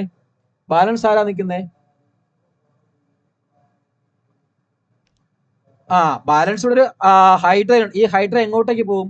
ഹൈഡ്രജൻ നേരെ ഓടിയിട്ട് ഗ്രാനയുടെ സമീപത്ത് ആരുണ്ട്? സ്ട്രോമയുണ്ട്, അല്ലേ? ദ്രാവക ഭാഗമില്ലേടെ? സ്ട്രോമ എന്ന് പറഞ്ഞാൽ ദ്രാവക ഭാഗമില്ലേ, അല്ലേടെ? നമ്മള് മുകളില് പഠിച്ചില്ലേ? ഈ അപ്പൊ ഈ ഓക്സിജൻ വിഘടിച്ച് പുറത്തു വരും. ഹൈഡ്രജൻ ഇവിടെ കിടന്ന് കളിക്കും. അപ്പൊ ഹൈഡ്രജൻ ഇവിടെ കിടന്ന് കളിക്കും. ഇവിടെ സ്ട്രോമയിൽ വന്ന് ഹൈഡ്രജൻ നേരെ സ്ട്രോമയിലേക്ക് വന്നു. ഈ പ്രോസസ്സാണ് എവിടെ നടക്കുന്നത്? ഏത് ഘട്ടത്തിൽ നടക്കുന്നത്? പ്രകാശഘട്ടത്തിൽ നടക്കുന്നത്. ഈ പ്രോസസ്സാണ് പ്രകാശഘട്ടത്തിൽ നടക്കുന്നത്. അപ്പൊ എന്താണ് പ്രകാശഘട്ടത്തിൽ നടക്കുന്ന പ്രോസസ്? എന്താണ്? ഓരോരോ പോയിന്റ് ആയിട്ട് പറയണം. അതാണ് ചോദിക്കുന്നത്. പ്രകാശഘട്ടം നടക്കുന്നത് എവിടെയാണ്? ഗ്രാനയിലാണ്. അതില് ജലം വിഘടിച്ച് എന്തൊക്കെയായിട്ട് മാറുന്നു? ഹൈഡ്രജനും ഓക്സിജനുമായിട്ട് മാറുന്നു. ജലം വിഘടിച്ച് ഹൈഡ്രജൻ ഓക്സിജനായിട്ട് മാറുന്നു. ഓക്സിജൻ പുറന്തള്ളപ്പെടുകയും ഹൈഡ്രജൻ എന്ത് ചെയ്യുന്നു, എവിടേക്ക് പോവുകയും ചെയ്യുന്നു? ഹൈഡ്രജൻ നേരെ സ്ട്രോമയിലേക്ക് വരികയും ചെയ്യുന്നു. ഓക്കെ, അപ്പൊ ഇങ്ങനെ നടക്കുമ്പോഴത്തേക്ക് ഇവിടെ എന്ത് ചെയ്യും? ഇവിടെ ഒരു രാസപ്രവർത്തനമല്ലേ നടന്നത്, അല്ലേ? സൂര്യന്റെ പ്രകാശം ഉപയോഗിച്ചുകൊണ്ടാണ് ഹൈഡ്രജനെ എന്ത് ചെയ്യുന്നത്? വിഘടിപ്പിക്കുന്നത്, അല്ലേ? അപ്പൊ എന്താ അവിടെ ഒരു ഊർജ്ജമാറ്റം സംഭവിക്കുന്നുണ്ട്. പ്രകാശോർജ്ജം എന്തായിട്ട് മാറുന്നുണ്ട്? പ്രകാശോർജ്ജം എന്തായിട്ട് വെരി ഗുഡ്, രാസോർജ്ജമായിട്ട് മാറുന്നുണ്ട്. പ്രകാശോർജ്ജം രാസോർജ്ജമായിട്ട് മാറ്റപ്പെടുന്നുണ്ട്, അല്ലേ? അങ്ങനെ പ്രകാശോർജ്ജം രാസോർജ്ജമാക്കി മാറ്റപ്പെടുമ്പോൾ അവിടെ എനർജി രൂപപ്പെടും, ഊർജ്ജം രൂപപ്പെടും, ഒരു ഊർജ്ജ രൂപപ്പെടുകയില്ലേ? ആ ഊർജ്ജ രൂപത്തെ നമ്മൾ ബയോളജിയിൽ വിളിക്കുന്ന പേരാണ് എനർജി കറൻസി എന്നാണ് വിളിക്കുന്നത്, ATP. എന്താണ് ATP? Adenosine triphosphate, triphosphate, adenosine triphosphate. ഇതിനെയാണ് നമ്മൾ വിളിക്കുന്നത് എന്താണ്? ഊർജ കറൻസി, ഊർജ നാണയം അല്ലെങ്കിൽ ഊർജ കറൻസി എന്നൊക്കെ അറിയപ്പെടുന്ന ATP, അഡിനോസിൻ ട്രൈഫോസ്ഫേറ്റ്. അഡിനോസിന്റെ 3 തന്മാത്രകൾ. ഓക്കെ, ഫോസ്ഫേറ്റുമായിട്ട് ചേർന്ന 3 തന്മാത്ര. ADP ഉണ്ട്, ഡൈഫോസ്ഫേറ്റ് എന്ന് പറയുന്നത്. ഓക്കെ, അപ്പം ഈ ATP എന്ന് പറഞ്ഞാൽ സിമ്പിൾ ആയിട്ട് നിങ്ങൾ മനസ്സിലാക്കാനുള്ളത്, ഊർജ കറൻസി എന്നോ മലയാളത്തിൽ ഊർജ നാണയങ്ങളെന്നോ വിളിക്കും.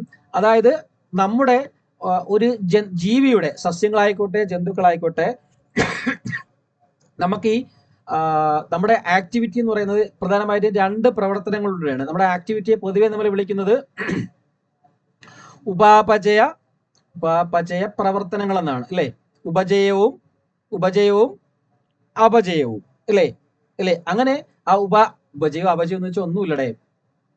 അനാബോളിസവും കാറ്റബോളിസവും. അതായത് നിങ്ങൾ ചോറ് കഴിക്കുന്നു, ചോറ് അതേപോലെ വയറിൽ കിടന്നാൽ മതിയോ?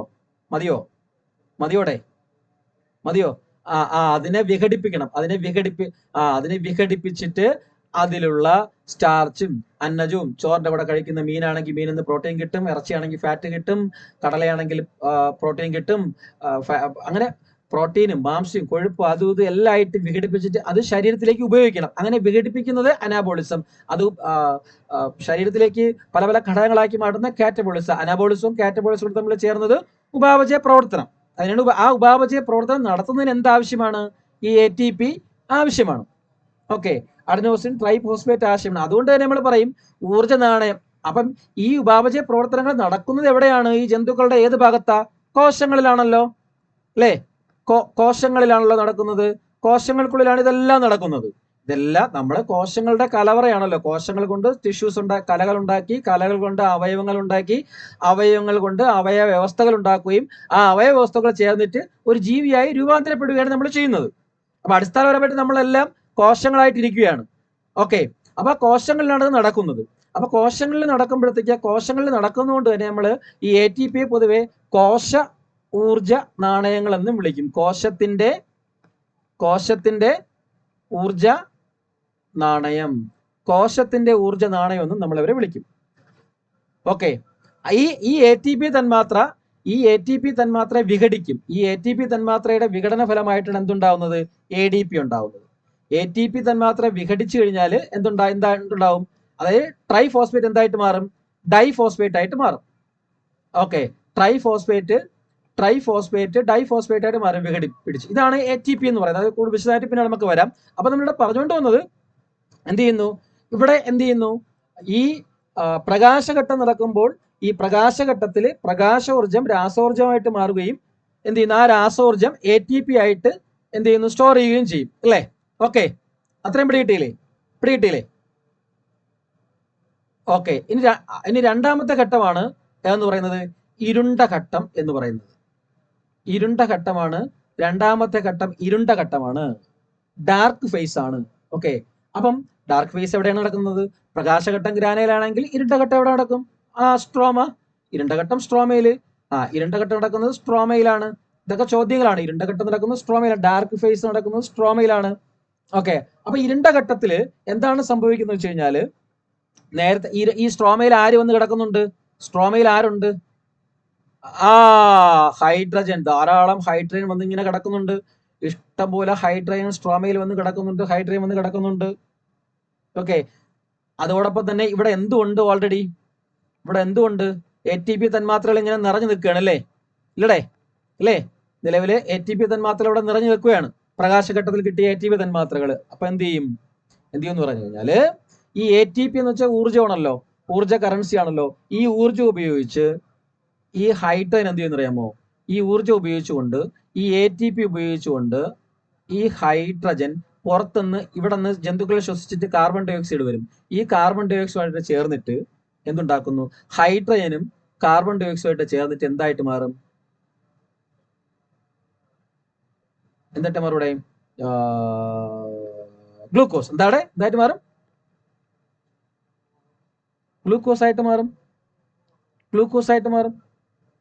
ഓക്കെ, ഗ്ലൂക്കോസ് ആയിട്ട് മാറും. അത്രേ ഉള്ളൂ അല്ലേ?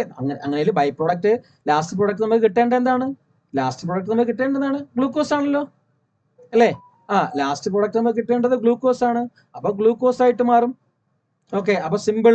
ലാസ്റ്റ് പ്രോസസ് എന്ന് പറയുന്നത് വളരെ സിമ്പിൾ ആണ്. അപ്പൊ അതായത് എന്ത് ചെയ്യുന്നു?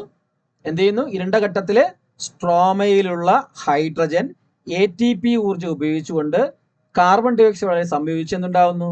ഗ്ലൂക്കോസ് C6H12O6 അല്ലേ? ഇല്ലടെ ആണോ? ഓക്കെ, ഇവിടെ ഓക്കെ, അതാണ് ഗ്ലൂക്കോസ് എന്ന് പറയുന്നത്. ഓക്കെ, അപ്പൊ ഗ്ലൂക്കോസ് ആയിട്ട് മാറുന്നു. ഇതാണ് ഇരുണ്ട ഘട്ടത്തിൽ നടക്കുന്നത്. ഗ്ലൂക്കോസ് ഉണ്ടാകുന്ന ഘട്ടമാണ് ഇരുണ്ട ഘട്ടം എന്ന് പറയുന്നത്. ഗ്ലൂക്കോസ് ആയിട്ട് മാറുന്നു, ഗ്ലൂക്കോസ് ഉണ്ടാകുന്നു. ഓക്കെ, ക്ലിയർ ആണോ?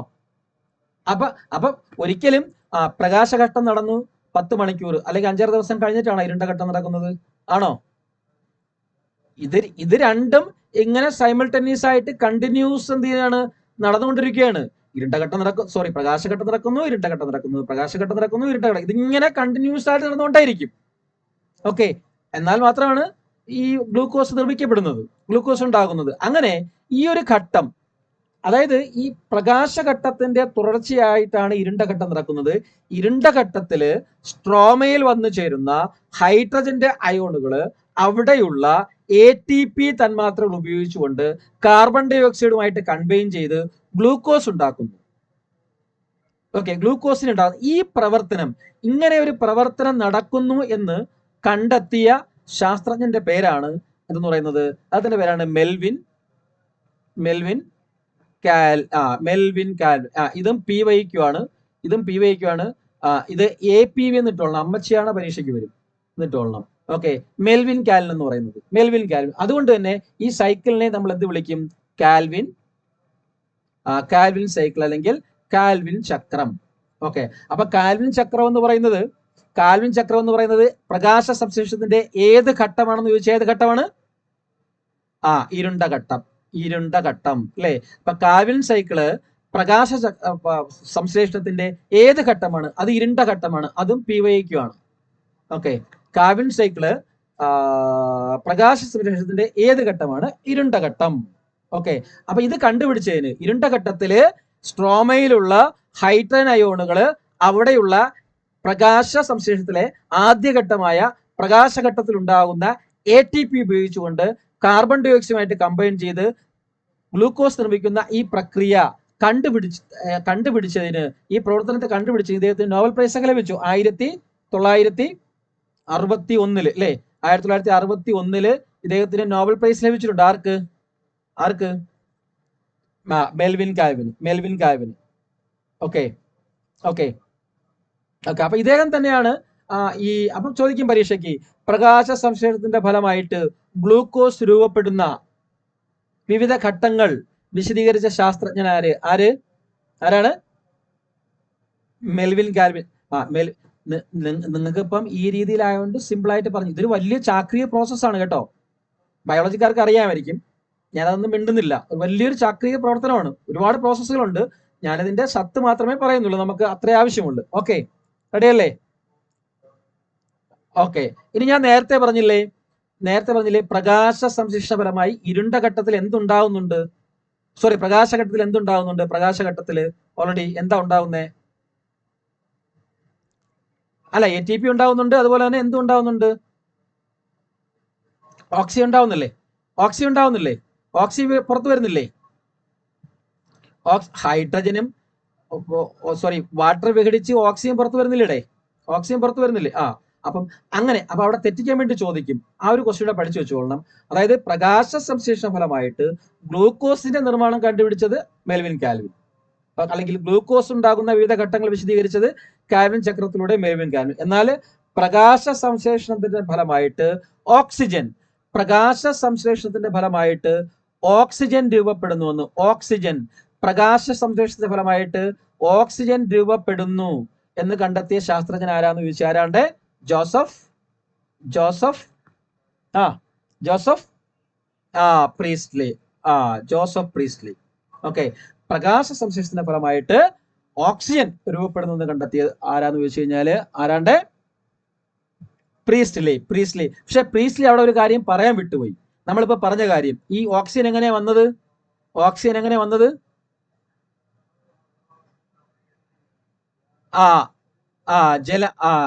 ജലം വിഘടിച്ച് അല്ലെ, ഹൈഡ്രോളിസിസ് ഓഫ് വാട്ടർ, ജലം വിഘടിച്ച് അല്ലെ. പക്ഷെ ആ കാര്യം ജോസഫ് പ്രീസ്റ്റ്ലി പറഞ്ഞില്ല. അതുകൊണ്ട് ആ ക്രെഡിറ്റ് വേറെ ആളെടുത്തു. എന്താണ്? പ്രകാശ സംശ്ലേഷണത്തിന്റെ ഫലമായിട്ട് പുറത്തു വരുന്ന ഓക്സിജന്റെ ഉറവിടം എന്ന് പറയുന്നത് ആരാണ്? ജലമാണ് അല്ലെ. ഓക്സിജന്റെ ഉറവിടം ജലമാണ്. പ്രകാശ സംശ്ലേഷണത്തിന്റെ ഫലമായിട്ട് പുറത്തു വരുന്ന ഓക്സിജന്റെ ഉറവിടം ജലമാണെന്ന് തെളിയിച്ച ശാസ്ത്രജ്ഞൻ ആര് എന്ന് ചോദിച്ചു കഴിഞ്ഞാൽ ഉത്തരം CB വാൻ നീൽ. ആരാണ്ട്? CB Van Niel. ആരാണ്?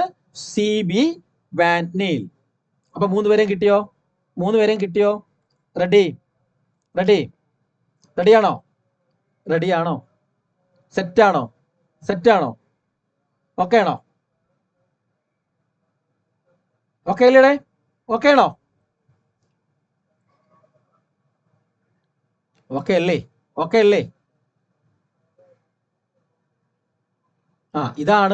ഇതാണ് നമ്മള് ഈ ചാപ്റ്ററിൽ പറയുന്ന കാര്യങ്ങള്. ഇത്രയും ഭാഗത്ത് പറയുന്ന കാര്യങ്ങൾ ഇതാണ്. ഓക്കെ, ഇത്രയും ഭാഗത്ത് പറയുന്ന ഈ പറഞ്ഞിരിക്കുന്ന കാര്യങ്ങളെല്ലാം ഇതാണ്. ഇനി ഇവിടെ 2 എക്സ്ട്രാ ക്വസ്റ്റ്യൻസ്, ചാർജിന്റെ പരീക്ഷണം, ഐഡന്റിറ്റി ടെസ്റ്റും കാര്യങ്ങളും, അങ്ങനെ കാര്യങ്ങൾ, പിന്നെ വിവിധ തരത്തിലുള്ള ന്യൂട്രീഷൻ പറയുമ്പോൾ അത് കഴിയും. ഓക്കെ, റെഡിയാണോ? മനസ്സിലായോ? ഇനി നിങ്ങൾക്ക് അറിയാവുന്നുള്ളത് തന്നെയാണ്. പരാദങ്ങള്,